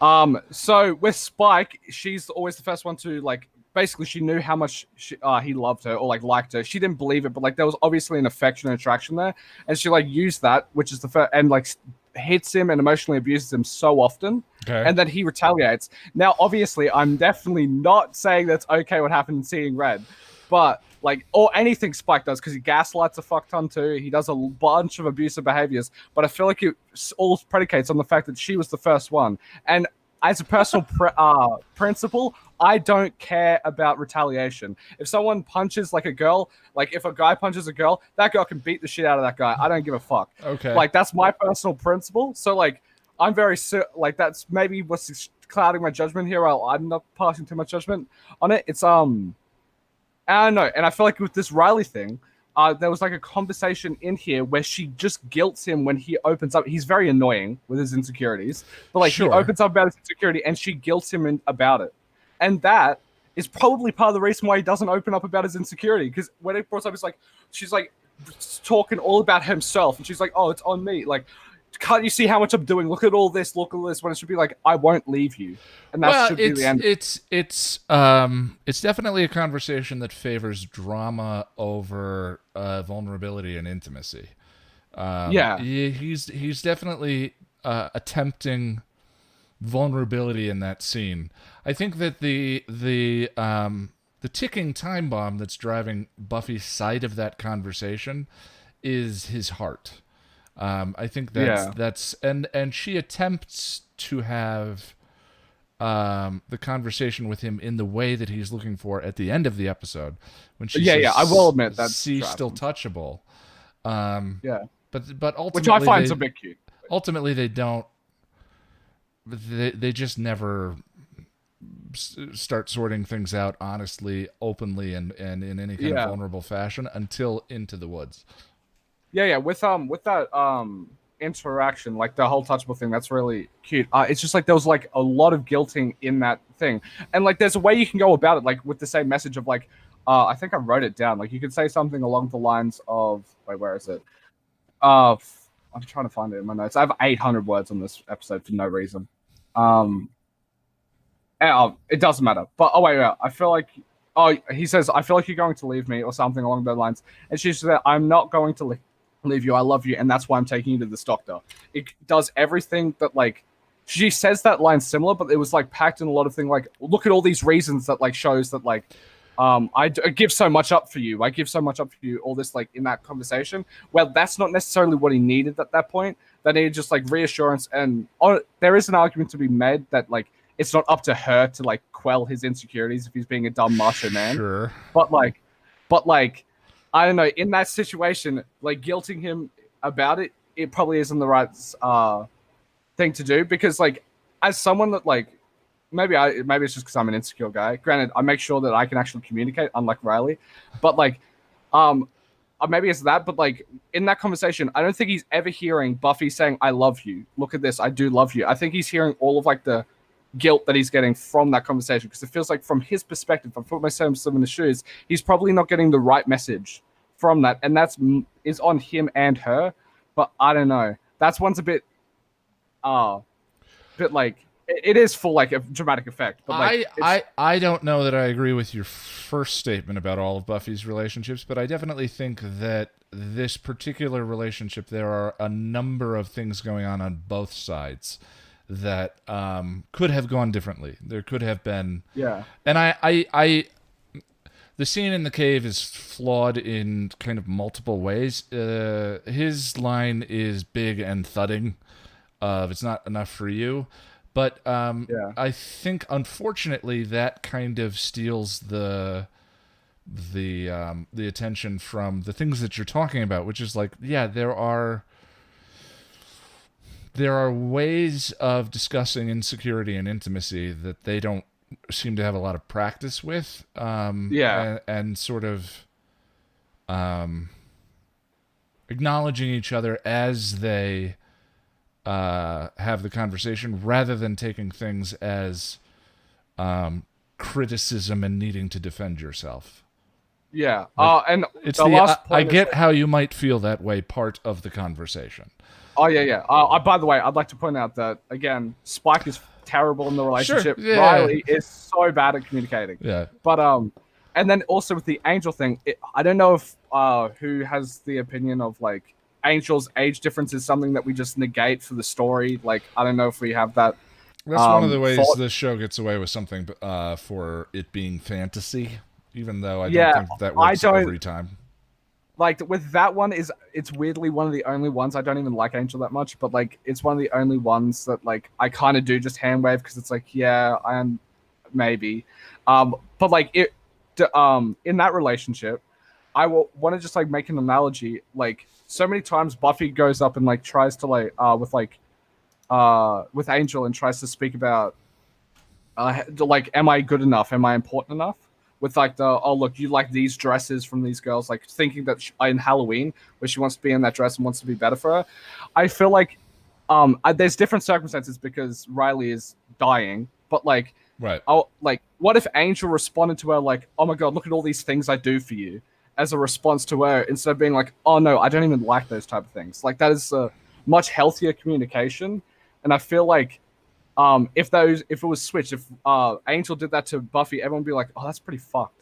But like with the whole Riley thing, I know there's like the heart thumping and like him dying, but like the communication is good on Angel's end, but bad on like Buffy's end, and it's a similar-ish scenario. Well, and Buffy and Angel had, like I said in the episode guide previously, Buffy and Angel had many intimate conversations about, Buffy talked to him about her insecurities, like, before I was the Slayer, I don't want to say shallow, but let's just say Spordelia looked like, like, they actually had many intimate, vulnerable conversations, and one moment of physical. Riley and Buffy have many moments of physical and very few intimate conversations. So their relationship seems very hollow, or like one-sided in a way. I don't know. I don't actually like. I'm rewatching it. I was okay with Riley, and I like their relationship seemed like one of the better ones. Watching it again, it feels like there's not much substance to the relationship at all, really. Yeah. Well, and the interesting thing too is, I was thinking about their. Am I a righteous man? Yeah, Silver. I was thinking about his whole like focus on superpower and how and all of this in Doomed. When she found out that he was what he was, she didn't want to date him. He had to talk her into it, and they ended up as a result of it by surviving an apocalypse together. End up dating at the end of Doomed and the beginning of the next episode. So his insecurity about her not wanting to be with him because he's superpowered feels odd now that I think about it. Yeah. I'm just trying to figure out where he gets that. Is it just simple projection? Would he not want to be with her if she wasn't superpowered? But he wanted to be with her. I before. feel like I don't know. I'm very confused now. This is just a hand wave. I feel like it might be just toxic masculinity. I don't know if that's a hand wave or not, but like, sure. But yeah. I have. This is. I actually don't mind the HD version of Buffy that much. There are specific scenes that are terrible, like that you've brought them up in like 2 videos that I've watched, and I did it. It took me a while for you to realize that you are the Sunnydale Archives video. Yes. Like I'm like, oh, that voice sounds different. I'm like, that voice sounds similar. But like, yeah, with the Buffy HD, I've watched a few things. There's obviously like lighting the stuffs up and all that, but I watched this episode and it doesn't seem like there's any issues with this episode HD wise because it's the only copy I have. And I didn't realize this, but everyone in HD, like they were pretty beforehand, but holy heck is every actor in this so goddamn gorgeous. Yeah, that's one of the painful things about the remaster is there are a handful of episodes that are that show you what the remaster could have been. I think if I remember correctly, Once More with Feeling is is really nice in the remaster, but yeah, I don't know. It's just there's like a few, like there's like, I don't know, there's just cropping issues and stuff like that. Granted, I'm not someone that necessarily picks up on like the boxes of Angel or like the studio lights in the side. So like maybe that one makes it mean that I don't mind the HD version that much because I don't pick up those like tiny things that break immersion. Sure. But yeah, I know that HD seems, it's bad because it's not a good HD remaster. They could have definitely done better. But like some of the special effects, like I watched Teacher's Pet as well. That episode actually is sort of okay if you watch it in HD because like most of the episode in the normal version is so incredibly dark, and you just can't see most of like the basement scene in the dark. But like with HD, it's like I can actually like it's still a bad episode, but I can at least see the screen. Yeah, my reading of the darkness in that final scene was them compensating for budget when it came to the monster. So that one seemed by design with me, but I get what you're saying. Is there anything else you want to throw out about the episode before I move on? Yeah. I yeah. All right. So I had so much more on this, but I'll leave. I feel in season 5, as stated before, there aren't any duds like bad eggs, but I kind of forgot a lot of the episodes that were just mediocre. I feel like it has a similar effect to season 2, where the emotional payoff and the emotional beats of a lot of the episodes in the later half of the season kind of just negates all of the bad episodes that I think about in the episode. Like Bad Eggs, I don't really think about in season 2. I think about like Angelus and like the Becoming. Same with this. I think about The Gift and I think about The Body, and I don't really think about like Out of Mind isn't that great. Shadow, I don't really like too much. Yeah, Sticking the Landing in the finale does a lot for a season. That's for sure. Yeah. I have Spike quips are always amazing. And I said, Harmony's development is kind of mental compared to season 2 because she was just like kind of a catty bitch for most of high school. But like now she's just like a dim-witted sweetheart as a vampire. And I feel like, I don't know if those are connected necessarily. But like that's a bit of a change. I feel. Yeah. All right, but anyway. Well, I need to move on. I appreciate it. Thank you. Yeah, all good. Let me go to, and I'm sorry, the meeting details are obscuring. Sorry, hold on. Everyone stop typing for just 1 second. Oh, there we go. Tawny. Did I pronounce that correctly? Oh, I can't hear you. Yeah, you're muted. Okay. My first time using this platform, so now I know. I didn't know how to unmute. Hi. All good. You said it. It's always nice. This is your first time here, right? It is. Yes. I've been watching your videos for a couple of years, I want to say, and but yeah, this is my first time doing this. Well, welcome. Thank you. Yeah, no, I started streaming, or rather, watching on Discord with some of my friends, and we're getting our way. We're making our way through the series. We're like halfway through season 3 right now. Mm-hmm. And so, yeah, and then I decided to join you guys too. So, sweet. Well, especially now, and given what we're all kind of going through. By the way, Beach Girl. Sorry, Tony. Hold on one second. The dance of capitalist superiority. Beach Girl says, "Happy Christmas. Buy some ice cream." Thank you for the donation, Beach Girl. I appreciate it. Especially right now, like it's funny. One of the when I first started doing this, I just wanted to make videos and never be on camera. But especially in the last year or two, like this community and doing these kinds of things when all of us really can't go outside is kind of great, and I'm enjoying it. Yeah. Well, can you tell me a little bit about like when you first watched the series? I always like to know about like what your background is with the show and. Oh, okay. I think I first connected with the show when it was in its run, when it was running in 5th season. And then the reruns were on, and I at that time as well. So I started catching up, So I was live with the show by about season 6. So your onboarding was this season then? Yeah, season 5 I think was probably my first live season. Like I said, and then I started going back and watching other things to get caught up. So yeah, it was in the. I don't want to say it was 90. No. It would have been right around 2000. Am I right? I think 01, 02. Okay. Yeah. I judge everything by how old was my kid then. Anyway, yeah.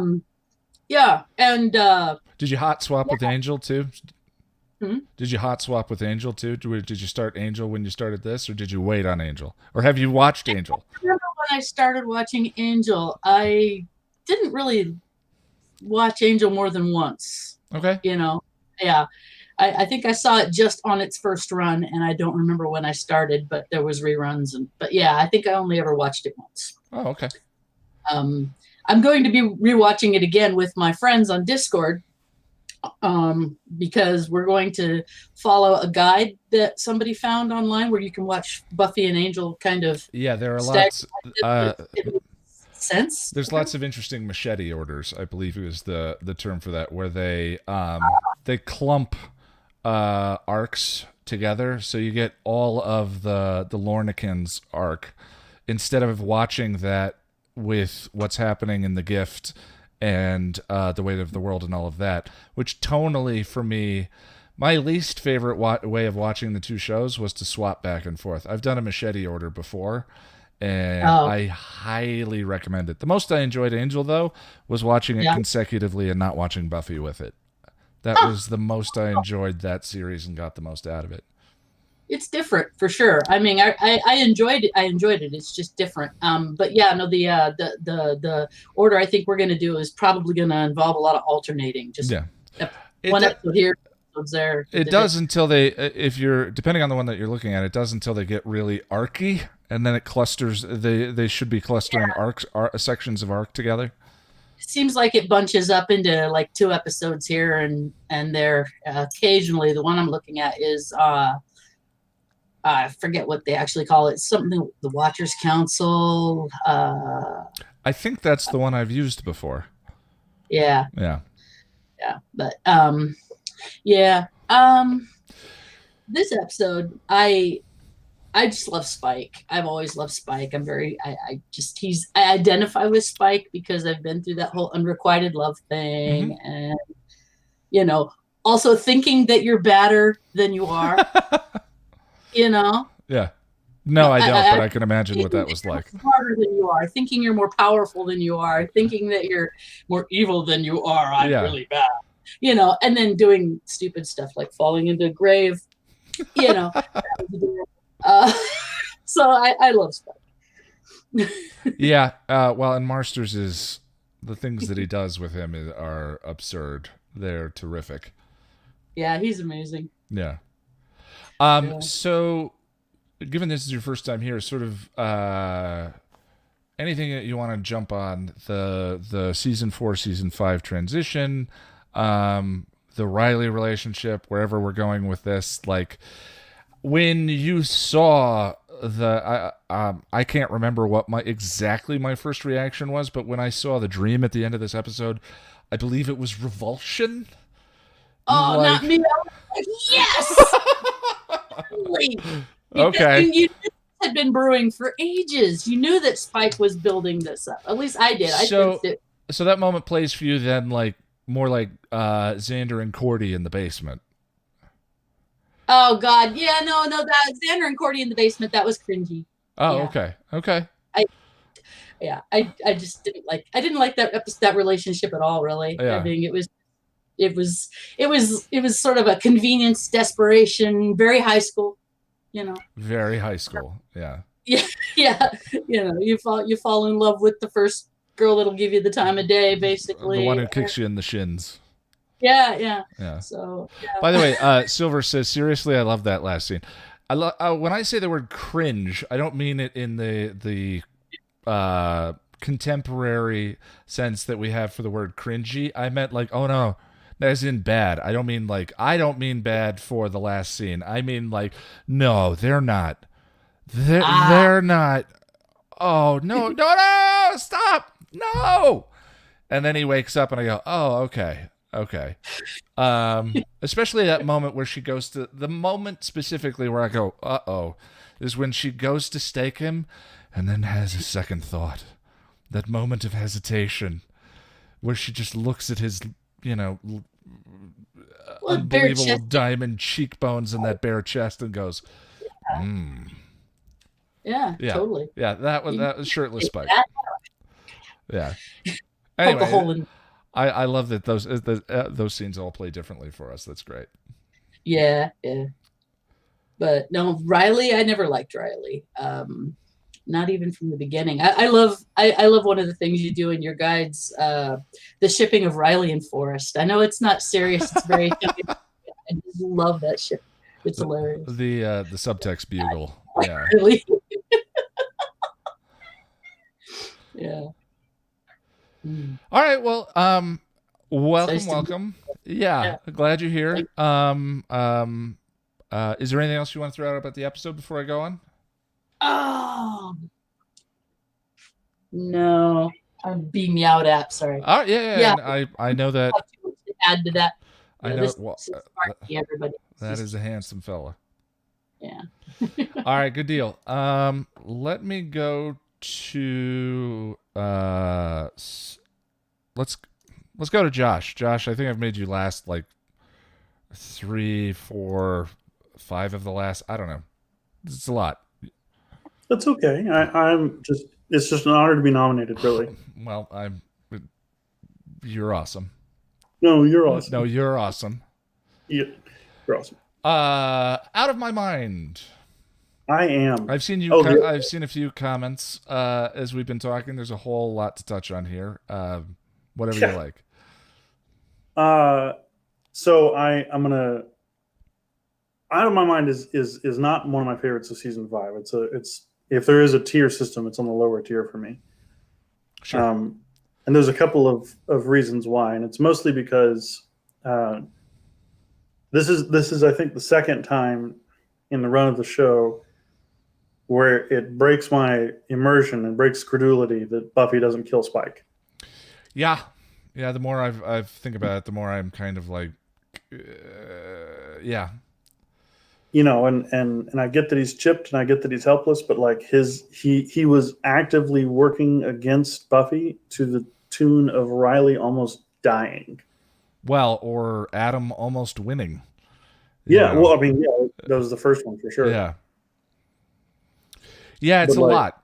And I think one of the comparisons there is Ben and Glory, but Ben is Glory. I don't know. She lets Ben go, doesn't punish Ben for Glory's sins. Yeah. I don't know. It's tough to suss out. I want to troll you about Ben is glory, and we'll just be here all night. I appreciate it. No, I agree. And Ben also, Ben as as a separate entity from Glory, Ben is ensouled, and so like he is human inhabited by a god, and Spike is just a vampire. Right. It's the second word in her job description after the. So, I mean, the whole episode builds him up as such a credible threat that at the end, when she doesn't kill him, it's like I'm getting slammed with a bucket of cold water instead of actually being able to enjoy everything that came before. That's the effect. And especially it's interesting too. Like, I wonder why the chip doesn't go off. He can't hold a gun to do violence, but he can hold a harmony to do violence and point a harmony at someone to do violence. So it's interesting where the function of the chip ends and Spike begins. I guess it's going to be direct. But again, he's willing to weaponize someone else and to sort of do the thinking stuff on behalf of that other person. So yeah, it starts to get to a point of why doesn't she kill him? I think so. Yeah. And so that's actually my reaction to the dream fake out at the end, is when she comes in to stake him, and I'm like, freaking finally. And then he tears off his shirt and my jaw goes slack, and then so does mine. Yeah. And then the dream progresses, and I'm like, oh, okay, here we go. The other thing too is I think that there's a staked Spike payoff that we never got to have, which is him turning to dust and a little metallic chip clinking to the floor. That would have been poetry. There would have been something satisfying about that, even in a wish verse or something, to get to see that and to never quite have that payoff. But so we're definitely going to talk about the toxic masculinity of Riley Finn. Okay. First, I do want to point out, and you've done a really good job, I feel like, of this, of like, Buffy is not innocent. No, that's not the right word. Buffy is accountable for her parts in these relationships. Sure. I don't quite go as far as Kyle of like she's the most toxic element of her. Yeah. I mean, you get to Spike, and there, other than until seeing Red, maybe there are some questions, but no, even then, it's like, to me, but I get what he was going for, for sure. A lot of times, fandom conversations don't involve what the Buffster did in that relationship, right, which is why it's worth talking about. At the end of this episode here, after Riley has life-saving open-heart surgery in a university surgical suite that is ill-equipped to do so, in which he could have died on the operating table, she's like, cool, so you'll get yourself a cab? And leaves. Like, she doesn't even give up a ride home. I got my wisdom teeth out and my grandmother drove. Yeah. Like, I get that she's worried about her mom and all that kind of stuff, but like, I relate to how Riley reacted when she's like, I gotta go. Are you cool? And he's like huffing and puffing and panting and sweating, and like, his wound is still stitched freshly on his pectoral of bareness, and it's like, come on, at least call him a cab.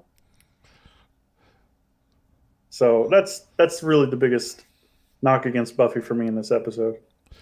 Well, there have been some interesting takes about how she purely begins to placate him with physical affection. That there's and even in this scene where Kyle and I were talking about, still touchable, but which is cute, but it's not specifically.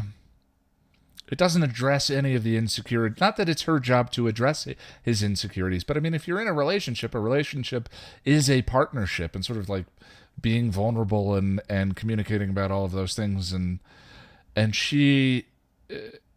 we acknowledge each other verbally where we are and what we mean to each other, and that does not really exist on her end of things. Nope. And as cute as Still Touchable is, it's not necessarily a substitute for those kinds of things. Like, I mean, and simplest comparisons are the conversations that she had with Angel. Even the conversation about, do you think I should take this thing? I think you should leave. It's a good opportunity for you. You know, like, there's unspoken things in that scene, but they're still being more honest than she and Riley ever were with each other. Yeah. Now, Riley, my guy, he's not doing well. No. Like, I think the low point for me is when we come to him in a cave, punching his way through a stalactite or a stalagmite. I'm not sure which one. And, like, you know, he's lucky he didn't also need to have all the bones in his hand set. Right. He was slamming his way through solid rock. Now, so Riley's thing is, like, which I really liked how you summed it up. Like, he has formed a conclusion. Oh, and then the latest episode guide, yeah. Yeah, he has formed a conclusion about Buffy, her feelings, and his relationship with her, and thus is unwilling to have a conversation with her about his feelings. And to call myself out, I've been guilty of that. I've been guilty of, in past relationships, of beginning a conflict with my significant other. I'll play out the rest of the argument in my head, and in my head, if I can't see a way that I'm right, I would stonewall, and I would completely disengage from the conversation. But I wouldn't express any of my thoughts or any of my feelings or any of my wants or any of my needs. Because why didn't she also get that I wasn't going to be right if we played through this fight? Well, and I think that in his case, if he believes that that she doesn't love him, he doesn't want to prove himself right in that conversation. And so that is strong incentive, and to lose the only thing in his life that's meaningful currently. That is strong incentive to avoid the necessary intimate conversation in that particular scene. So it's two sides of the same coin, I think. Sure. No. So I wasn't a cave puncher, thank goodness, but you know, I didn't do well in those conflicts. I've spent some time learning how to do things better now, and the number one thing that I've learned is all my feelings are valid. Sure. And I hear in Riley a lot of, like, I shouldn't feel this way. Buffy's like no other girl in the world. So I shouldn't feel this way. So I shouldn't be mad at her. So I shouldn't feel, you know. So he blames himself for how he feels, doesn't acknowledge or accept his feelings, and doesn't thus express them. And so an opportunity, you know, in the cave for him to say, like, it's not enough for you. That's just how I feel, Buffy. I feel like I'm not enough for you. Even that extra part of the sentence would have been great. Yeah. Yeah, and I think that I don't mean to sound ageist, but like one of these damn kids. One of the the practices as you get older is like, you talk about like all your emotions are valid. I absolutely agree with that. My approach personally, like, all my emotions are valid, but all of my emotions are also informed by a particular perspective. And I don't always acknowledge or understand what that perspective is on the situation.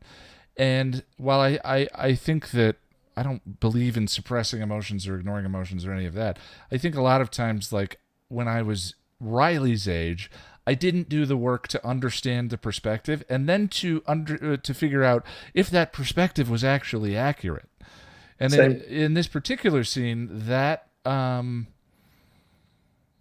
the perspective that he's acting out of the entire time is she doesn't love him.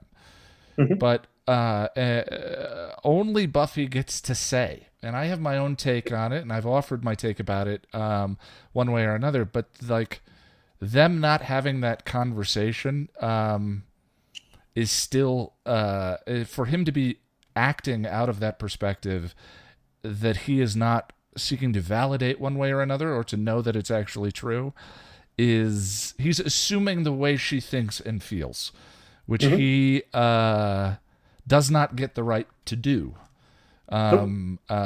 So, you know, it's it's complicated in a lovely way. I think their tailspin is so interesting to me.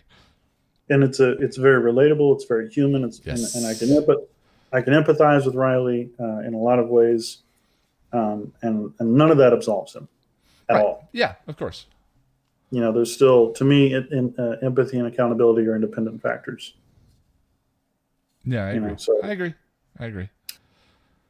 And I agree with you about the conversation too. Of like, there's no follow up. There should be some follow up of like, hey, you brought some stuff up in the cave, or like, hey, when I had open heart surgery and you just kind of took off, that hurt my feelings a little bit. Like there's no follow up to any of these. They assume that because the crisis is past, the emotions are past.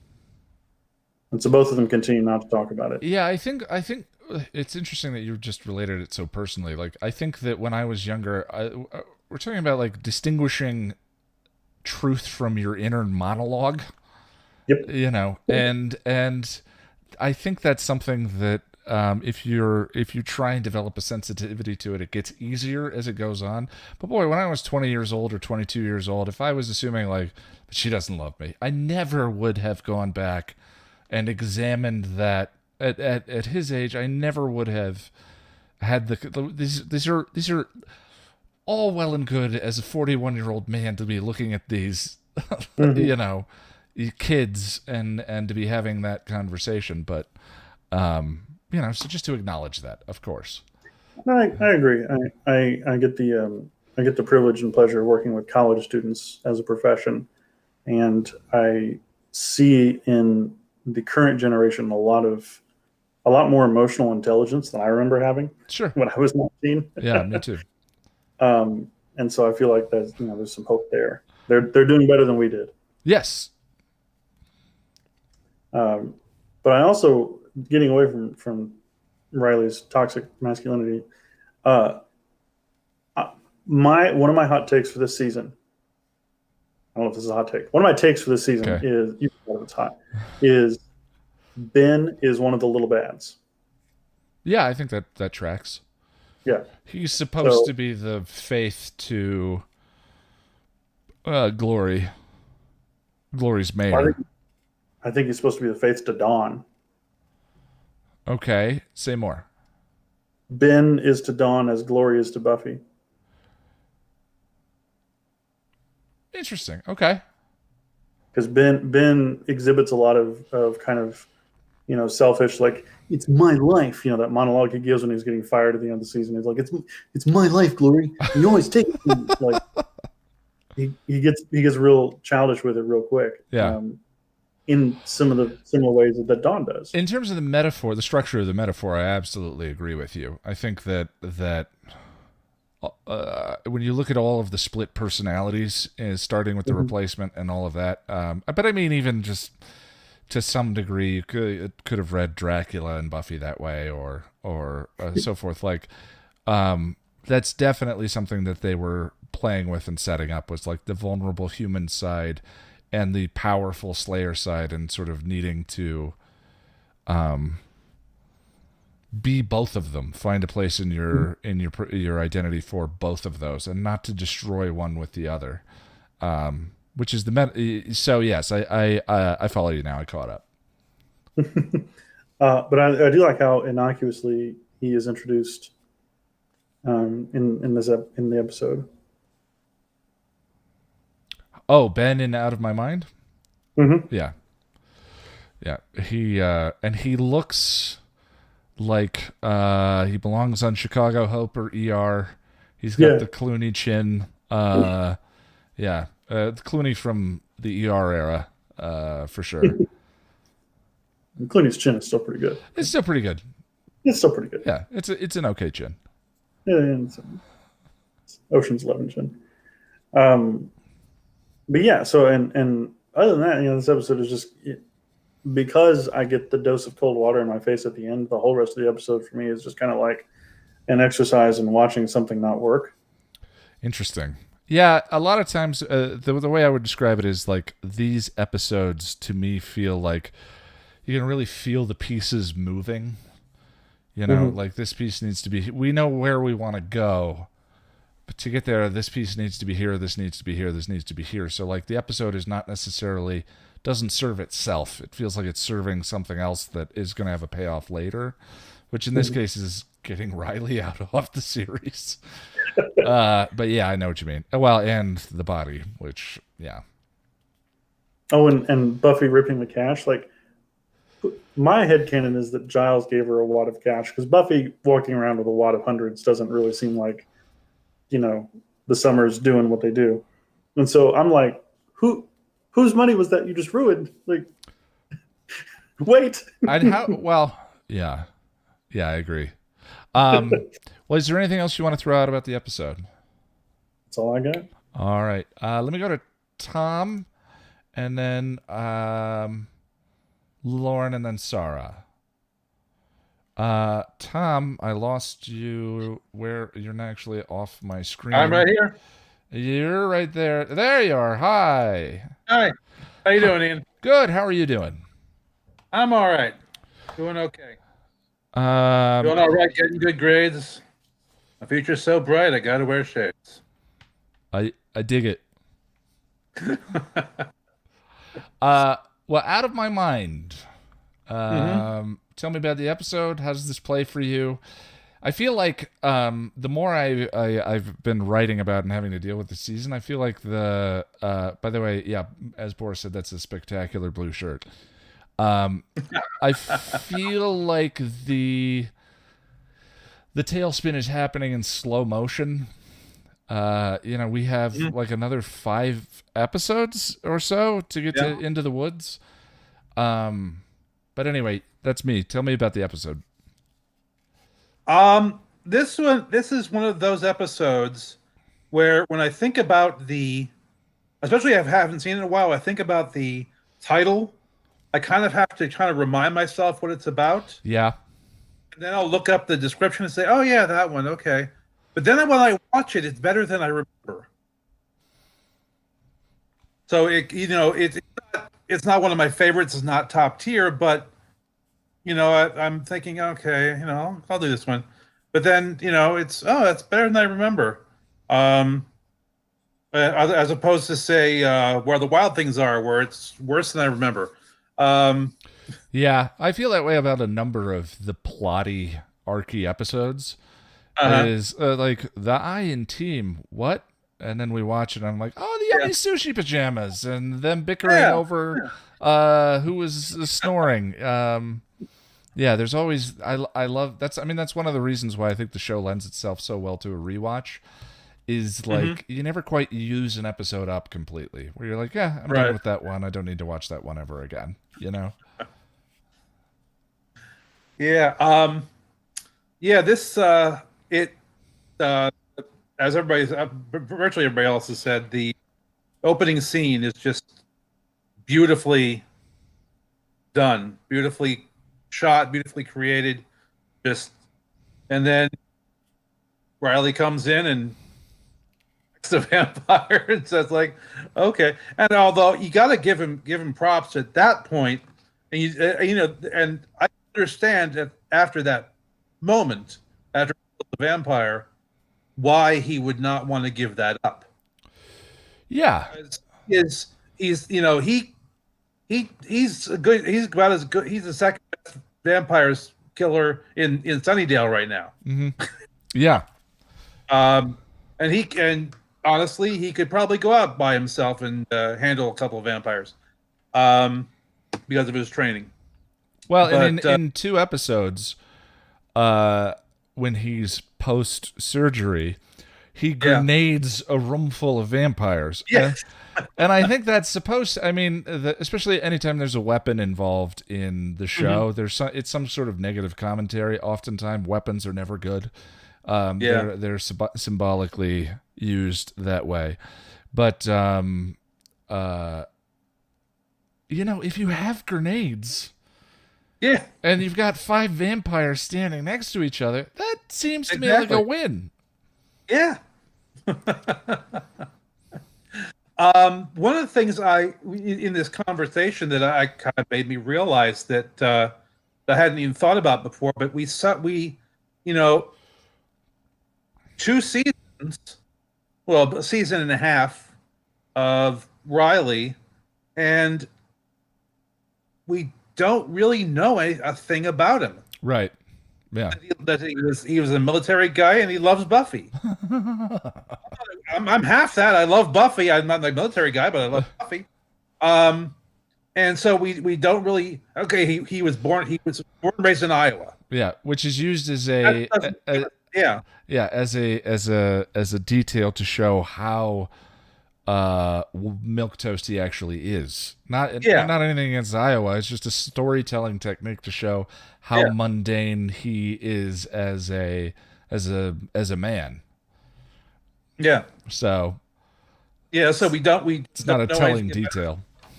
We don't know anything about his past, his family, and so there's everything we know about him is related to Buffy. Yeah. And so, we don't understand. We have nothing to hold on to understand him and understand his thoughts and feelings and emotions, and so when he, does all the yich line, maybe that's how he was raised in Iowa. Yeah. Or maybe he just got all that from the romantic comedies of the 40s or 50s, So he's a little lacking in the personality department. I mean, the thing of it is, we don't know a lot about Oz's background.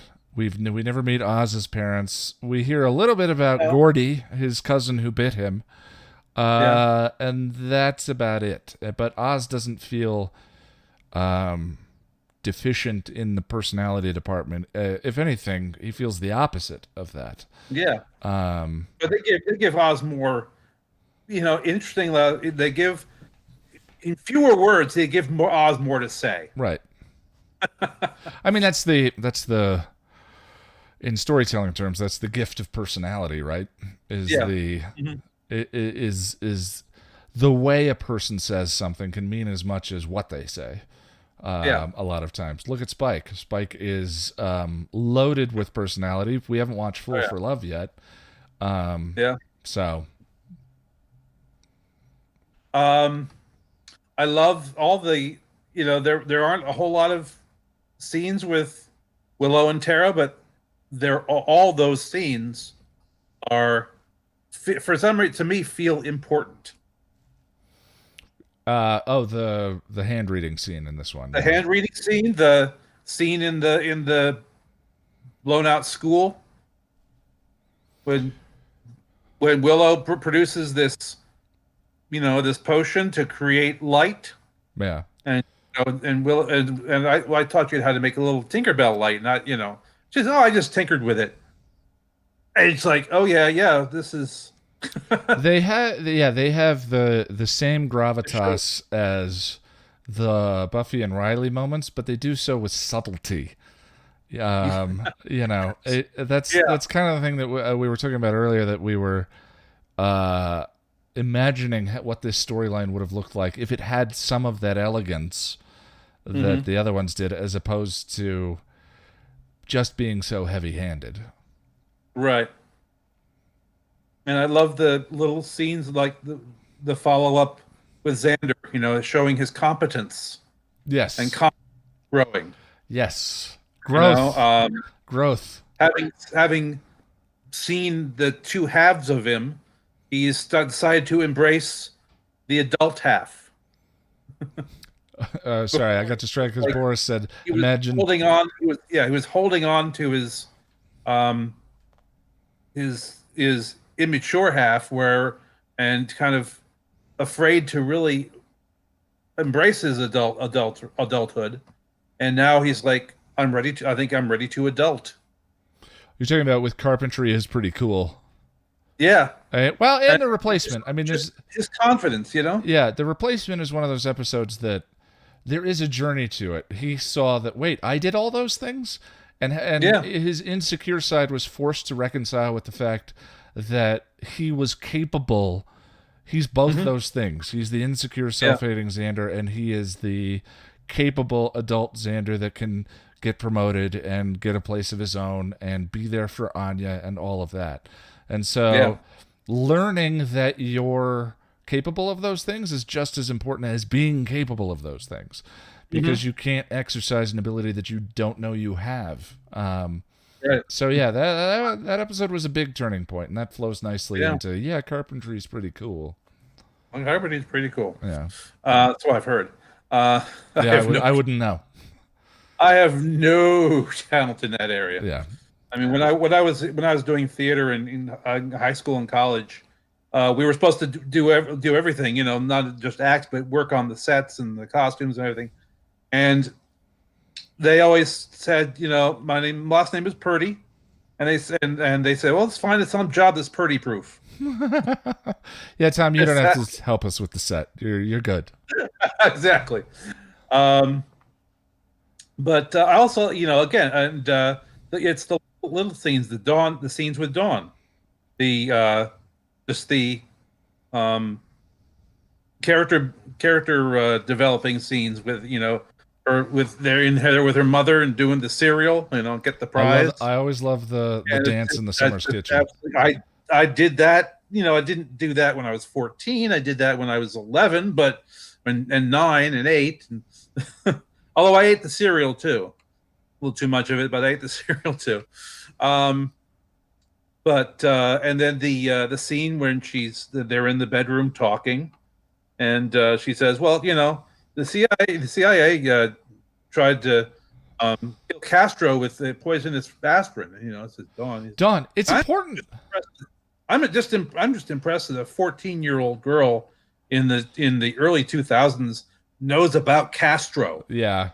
Well, that you know, a 14-year-old just a 14-year-old had any interest in Castro. That definitely smacks of today I learned in history class. Yeah. Which feels very real. I like it. And then when she said, "Why don't you just say something about him where you think they'll hear," and that gives Buffy that brings Buffy to, "Oh yeah." And she said she didn't say, "Oh, that's a good idea, Dawn." She didn't give Dawn the credit she deserved, but she said, "I'll be right. I'll see you later." And she goes out, picks up the phone, and Dawn saved Riley's life twice. 2 things she did. She heard his heartbeat, and she got Buffy to go call the initiative. That's great. I love a Dawn defender, and I totally missed that both times. Dawn saved Buffy's life twice. Yeah.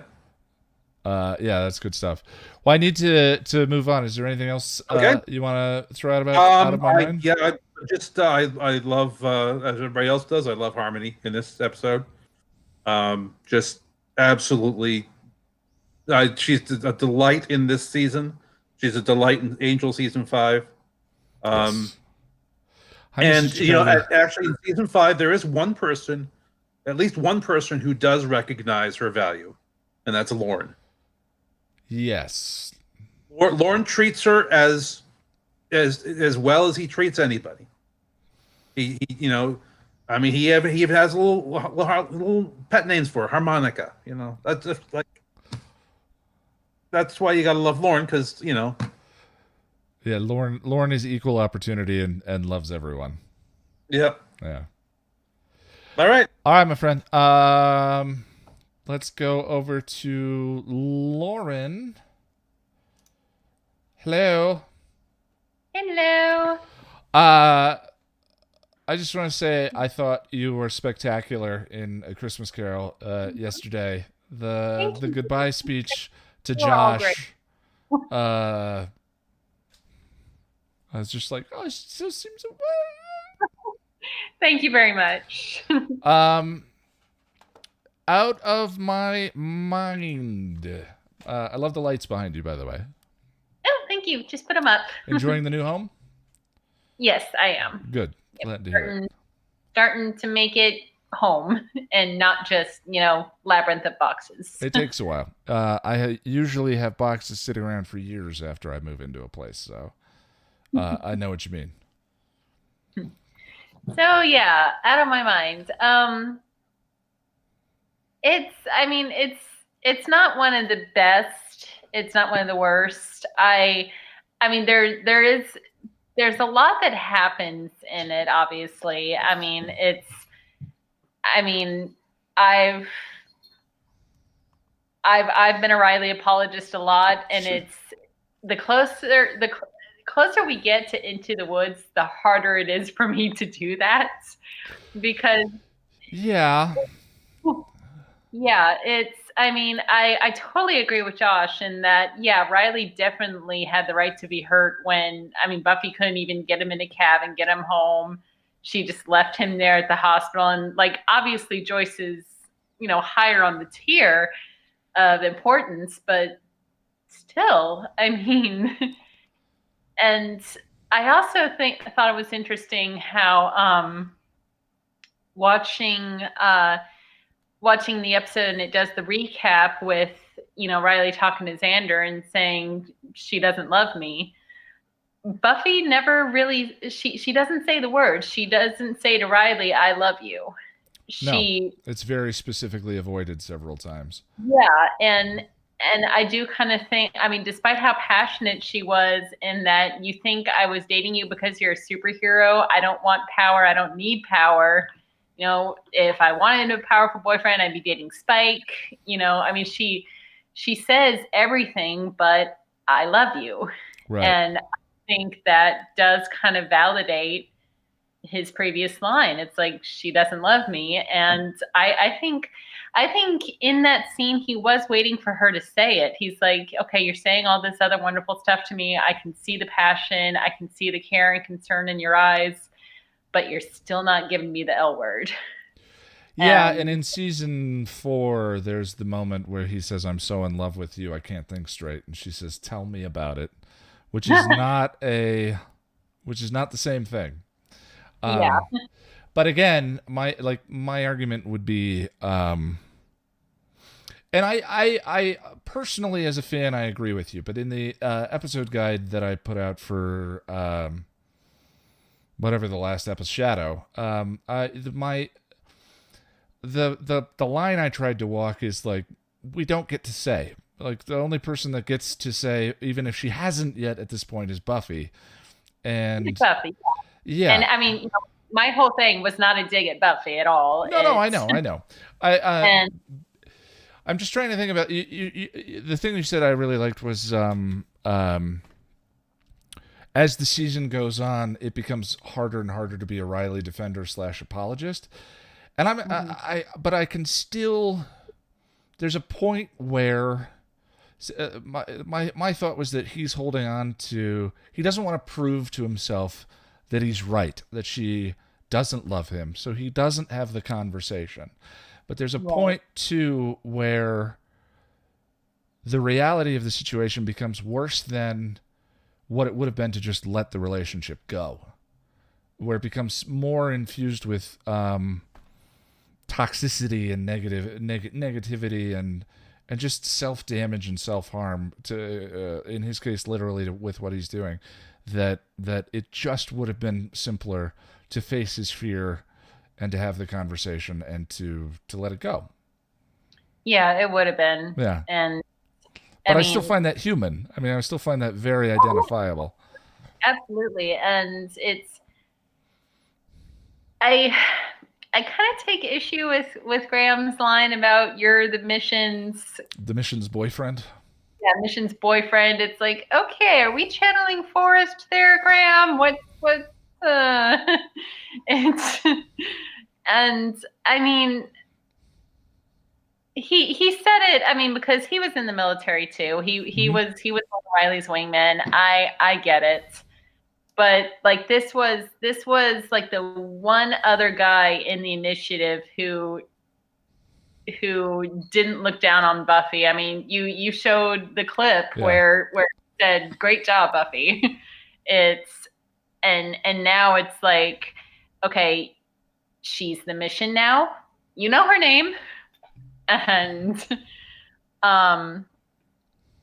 but yeah, if Riley had that talk with Buffy, he would have known right now that, okay, the military wants me back. I mean, I've got Graham. Graham can certainly help me get into, to be able to do something with my life again. Cause I mean, that definitely is a very valid thing for Riley, is like, he had a mission, he had a purpose, and all of a sudden he doesn't. And that's gotta hit hard. Yeah, there's some grief. I think there's processing that needs to happen as a result of it. I think also that Xander was going through that himself in season 4. It's sort of, I don't know, it's a very strange transitional time to have a relationship, especially with someone who is the mission's boyfriend. The way I always read that line is he's saying that Buffy has a mission, and Riley saying his reason to stay is Buffy. Well, she's got a mission, but you're the boyfriend of the person who has the mission. Is my interpretation of that line, because he a minute ago calls her very remarkable. He did. So, but yeah, it's, I mean, again, it does get harder and harder to justify Riley. In fact, a couple episodes from now, we're going to see, him and Sandy, and I can in no way justify it. I just feel so bad that he stakes her. And now that we're thinking about the line with Spike and all of that, it's like the morality of when to stake and when not to stake is very vague. Well, and think about how often we've discussed how consent is taken away in this show. Like, or ignored. Yeah. In Superstar, Willow took it away from Tara when she did the memory charm on her. Of course, seeing red, but Sandy had Riley's consent to like it. And she gets staked for it. It's such a weird, Sandy, her whole bit is so tragic, with Doppelganger Land and all of that. Yeah, I mean, she was just a high school girl going out having fun at the prom. What happened? She gets bit by a vampire who wasn't even supposed to be there. It's yeah, Riley is ex-initiative. I think there are maybe two schools of thought in that scene. He's like, she's a vampire and she's dangerous and unchipped, and I gave her permission to bite me, as opposed to those two things are sort of together. But the way the scene plays, it feels to me like he's staking her to hide her from Buffy, to I don't know. It just is. It's so dark. I wonder if in Riley's mind at that moment, it's going to be like, okay, I'm staking this vampire. That's the last time I let a vampire bite me. No but witnesses. Then it was. Yeah. No witnesses. This is the last time. But then, I don't know. I don't want to go into drug metaphor for this, but I mean. Well, we will soon. Yeah, we will soon. Yeah. Josh, you're getting pretty animated. But yeah, I saw somebody's comments earlier that Riley was upset that Buffy didn't want to rely on him for everything. I think it was that Buffy didn't want to rely on him for anything. And I mean, this is like, how different would the turnout have been if Riley hadn't got so hung up on Spike knew about Joyce and I didn't?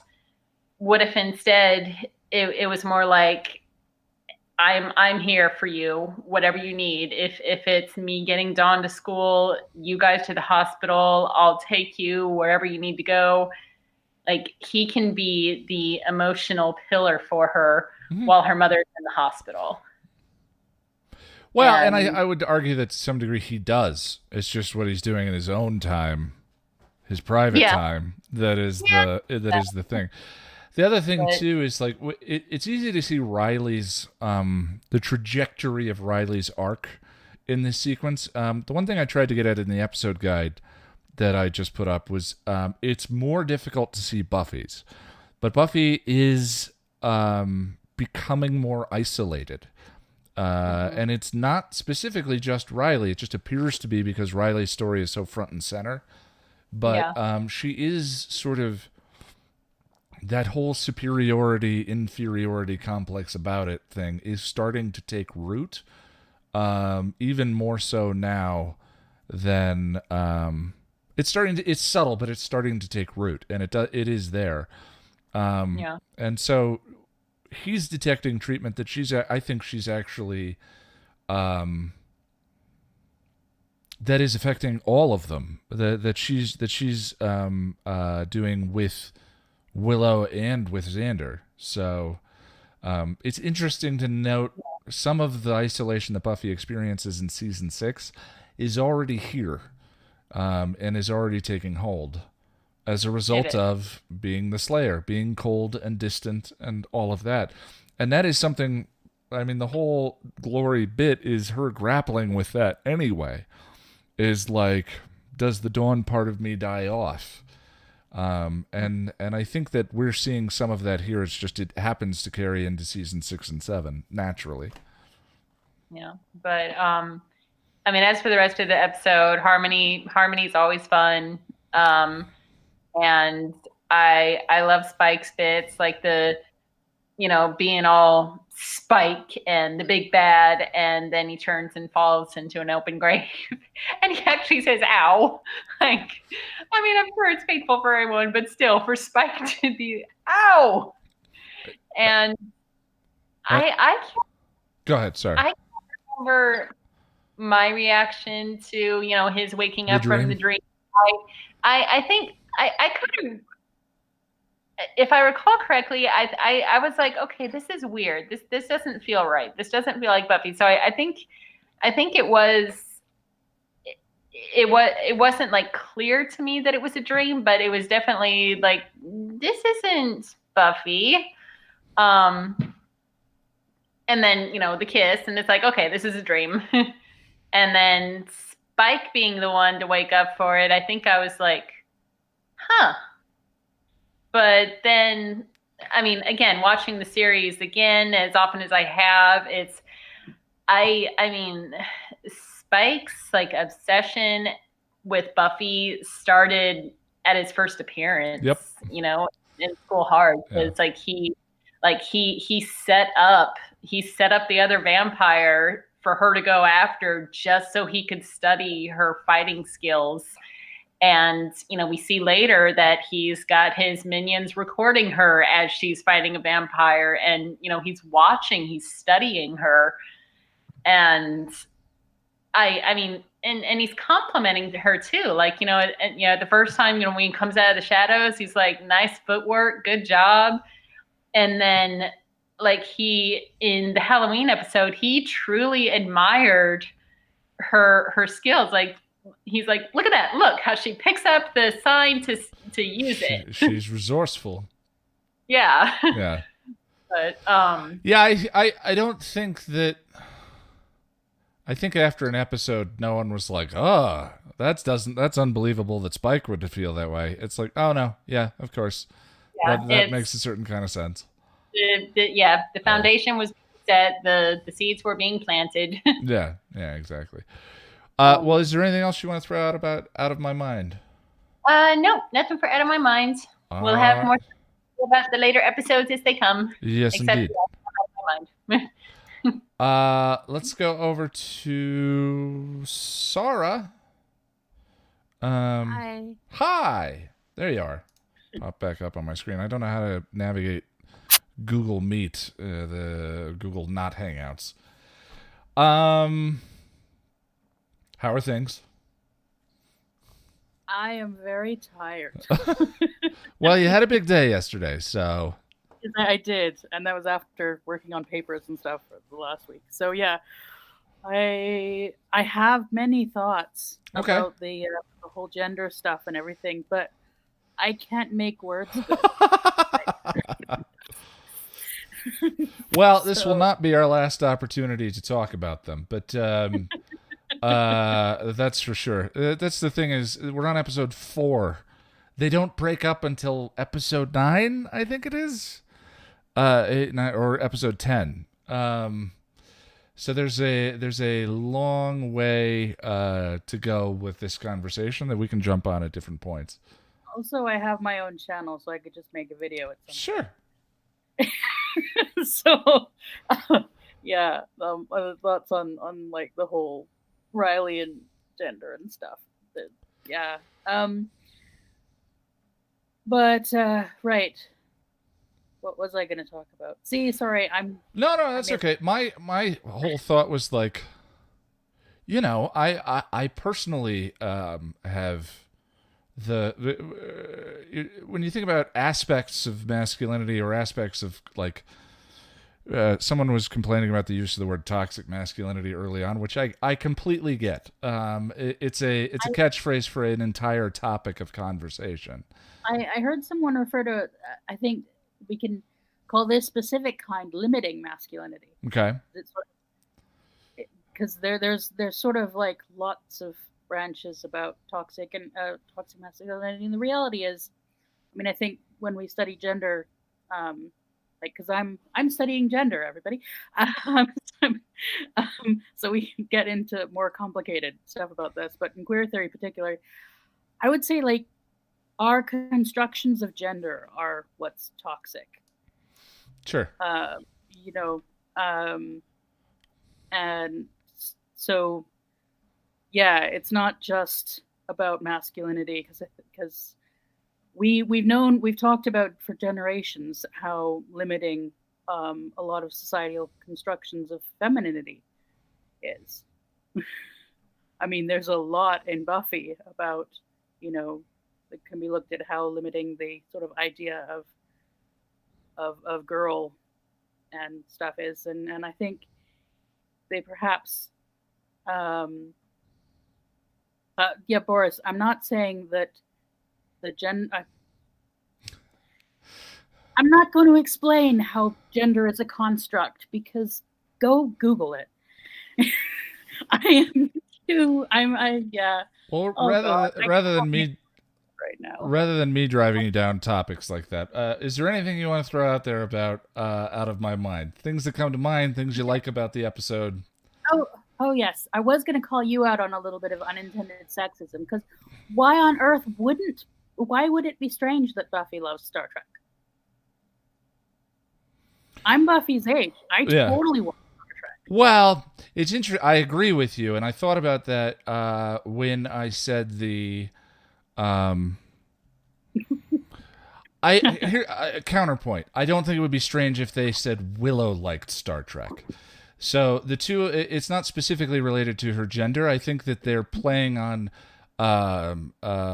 tropes, and within Willow's trope, it would make sense that it would not be surprising that she was into Star Trek. But Buffy's trope to me is a reformed Cordelia, and that would be playing against the trope, which is the only reason why it would appear as a surprise one way or another. Oh no, it's fine. We all have internalized sexist stuff, but I think like actually women have always been the driving force behind the Star Trek fandom. I know that to be true.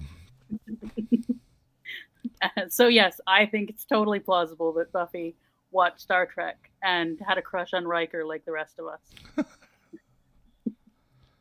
Once he got his beard. I like it and I prefer it that way, but I think when I wrote that I figured there were going to be a number of people who argued with me in the comments, and lo and behold there were. So yeah. And I'm really just giving you a hard time because it's fun. Fair enough. We are friends, folks. He knows. So the thing I was going to talk about with this, and I'm not sure that I can make words good right now, is it's an interesting thing about reflecting on Buffy has problems with communication. Yes. I think we see that through the entire through her entire arc. Buffy talks a lot, and Buffy, I think the way that she uses language is interesting, but she often uses language to dance around things instead of communicating them. And so I think that's interesting in the way that Riley wants her to verbally communicate to him that that she loves him. But where we do see Buffy express love and affection, it's always with touch. Like the way that she will stroke Dawn's hair. That's interesting. And all those sorts of things. Like, I can't think of other specific instances right now, but Buffy does have a tendency to express affection and things physically. And so I think when she's telling him, I'm here, look, I'm touchable, like, she is trying to communicate in her way that she has feelings for him. Mm-hmm. I don't know if they're love, because I don't know. I mean, love is a very hard thing to define, and to know, where affection turns into love. And like, I think she's especially blocked in communicating about this stuff because, of course, with everything that happened with Angel, because they talked a lot. They did. But how much did they actually communicate? Like, how much was communicated in Buffy speak?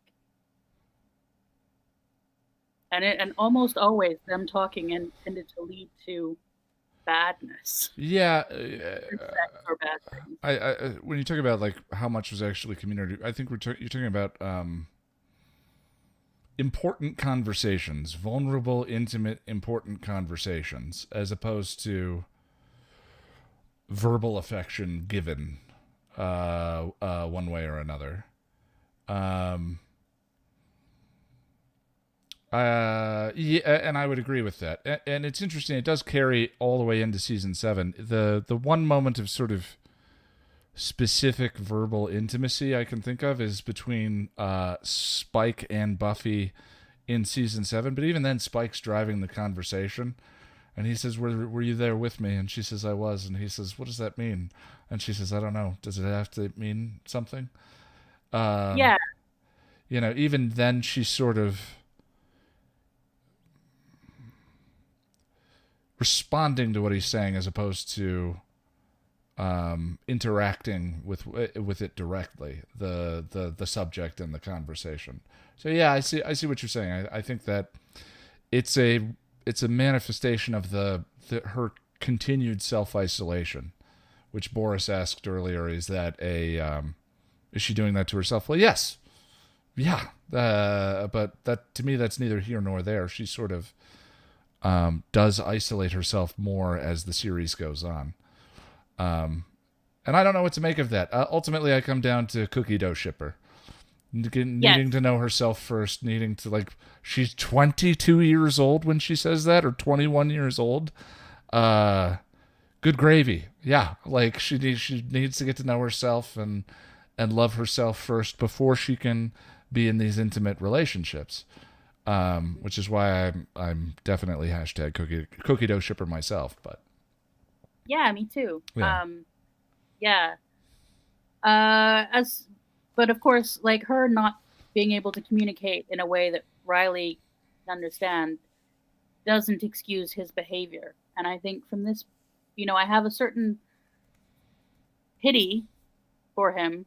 If pity is the word. Yeah. His insecurities and stuff. But when he starts to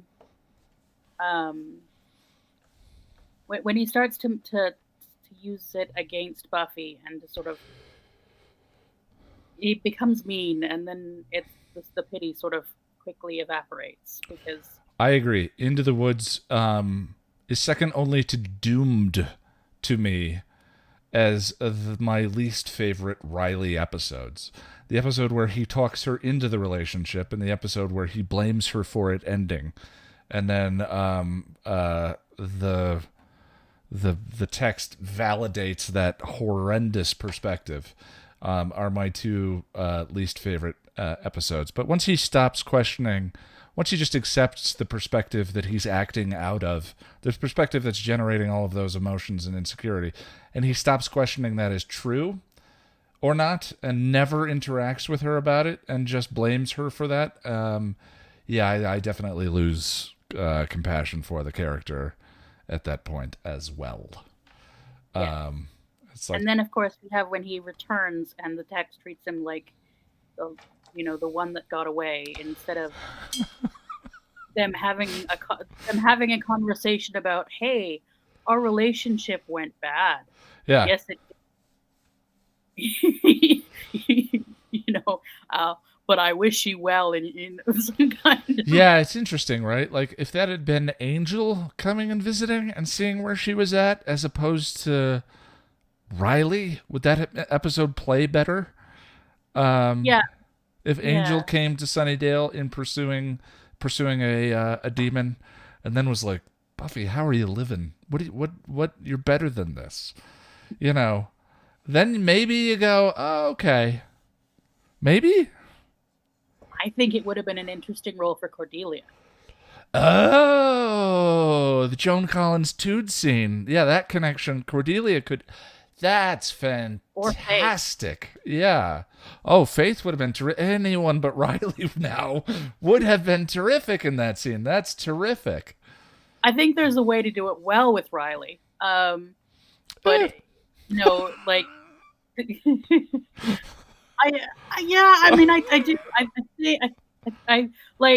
I used to not think that, but Kay's video on Riley kind of, made me. There is something to like, to that he sort of gives her sort of grace in a moment that she needs it. But I think it, the fact that the text still doesn't recognize that he is a bad boyfriend. Yeah. Yeah. It's just like, no, I mean, and saying that doesn't mean that Buffy was a good girlfriend. No, and I think that's always the it's strange, but that's definitely, I think that might be a consequence of overly simplified internet conversations where we all assume one means the other. And it's like, so I get that a certain amount of like, look, just because I understand that Buffy did, just because I understand why he is feeling or doing what he is, doesn't mean that I approve of it or think that it's okay, for sure. I'm just saying it's human. Binary thinking is bad. Yeah. But yeah, like I think my sympathy is naturally with Buffy, but yeah, I think that the text sort of fails to recognize that Riley is not a good. Well, I mean, the concept of good guy and bad guy is kind of another one of those binaries. He is not good for her. Yeah, not a healthy relationship. Yeah. What's weird too is I feel like there were many details in season 4 that were setting that up to be true that all get ignored in the later Riley retcon perspective or way of treating him. Just him touching her shoulder and him being the master, or not the master, one of the gentlemen in Hush before they started dating. During one of her dreams, I don't know. There were so many symbols that early on were suggesting, yeah, this is not a. I think the writers wanted sort of things to go opera, and didn't recognize that what they'd written wasn't opera. you can't make it this grand thing, lost love, regret thing, because it was never that. Yeah, every time Xander says he's the kind of guy that comes along once in a lifetime, I'm like, you mean like a vampire with a friggin' soul? Yeah, you can't make opera out of a country song. Yeah, that's a great way of putting it. and like, Angel was a bad relationship too. Yeah, but not, you know. I mean, I think apart from, you know, maybe like the very last tiny bit of Spike and Buffy, the most healthy relationship Buffy has is Owen. The most healthy romantic interaction is her going, I can't be with this guy. Yeah. Yeah, and it's interesting too that when I think about the way they decided to end these two, I had a problem with the prom and sort of she broke up with Angel at the end of Lover's Walk, but then Amends comes around and she falls into a supportive role for him and putting him back together, and then he has the gall to break up with her. Like the rewriting of her agency in that relationship in season 3 always bugs the hell out of me, and that happens again with Riley here. So yeah, it's interesting. Owen might be the healthiest one because she broke up with him and had the foresight and the understanding of the dynamics of that relationship to do that. I like that take. Yeah, like my little piece of headcanon is that I believe, I choose to believe, even if it's rewriting a bunch of stuff, I choose to believe that Buffy was running to the helicopter to say goodbye. Yeah, you forgot your laser rifle. Have a good trip. Yeah, just to have, like, she was trying to get closure. That's my headcanon, because... Yeah. Well, I mean, you know, like, if you have the chance to end something with dignity and compassion, like, of course. So yeah, I like that. I like that take of, all right, good luck and be safe and whatever it is. Yeah. So not that she was actually trying to whatever, but that she was going and to have the conversation and be like, no, this wasn't good for either of us. I wish you well. Yeah. Like, yeah. Well, I need to wrap up. I just realized we're 20 minutes over. I'm going to go to sleep. All right. Hey, sounds good. But thank you very, very much for coming to my thing yesterday. Oh yeah, it was a lot of fun. Yeah. Well, thank you, everyone. I just want to say happy holidays. And again, I cannot tell you, like, as much as I used to be terrified of meeting new people and, you know, going outside and whatever, it's like these conversations have become kind of an integral part of my weekly and monthly routine, and I really enjoy chatting with you guys. So especially now, boy, do I look forward to our conversations. So that said, we are going to be done for the year. I'm doing a bit of traveling myself and some other stuff going on. So the next, I will post, I don't have a calendar in front of me, so it's always a mistake for me to guess because it's usually wrong. But the next episode will be the next Angel episode, which is Untouched, and it'll probably be the second weekend in January. Boris says January 9th. I'm guessing he's looking at a calendar. So, sounds about right. And I think that's it. Jack and I are recording podcast tomorrow. Lonnie and I are going to do another one of the patron bonuses, Let's Watch Roulette, for January 2nd. The second weekend in second Wednesday in January. We're thinking of doing a Christmas episode too. It's just about getting the time for the both of us to sit down on camera and record. And I'm working on Shroud of Ramon. So there you go. Anyway, I appreciate you guys. I appreciate your time. Bye. Thank you, everyone in the stream. I appreciate it. Have a good holiday, and we'll see you soon. Good night, y'all. Bye. Cheers, friends.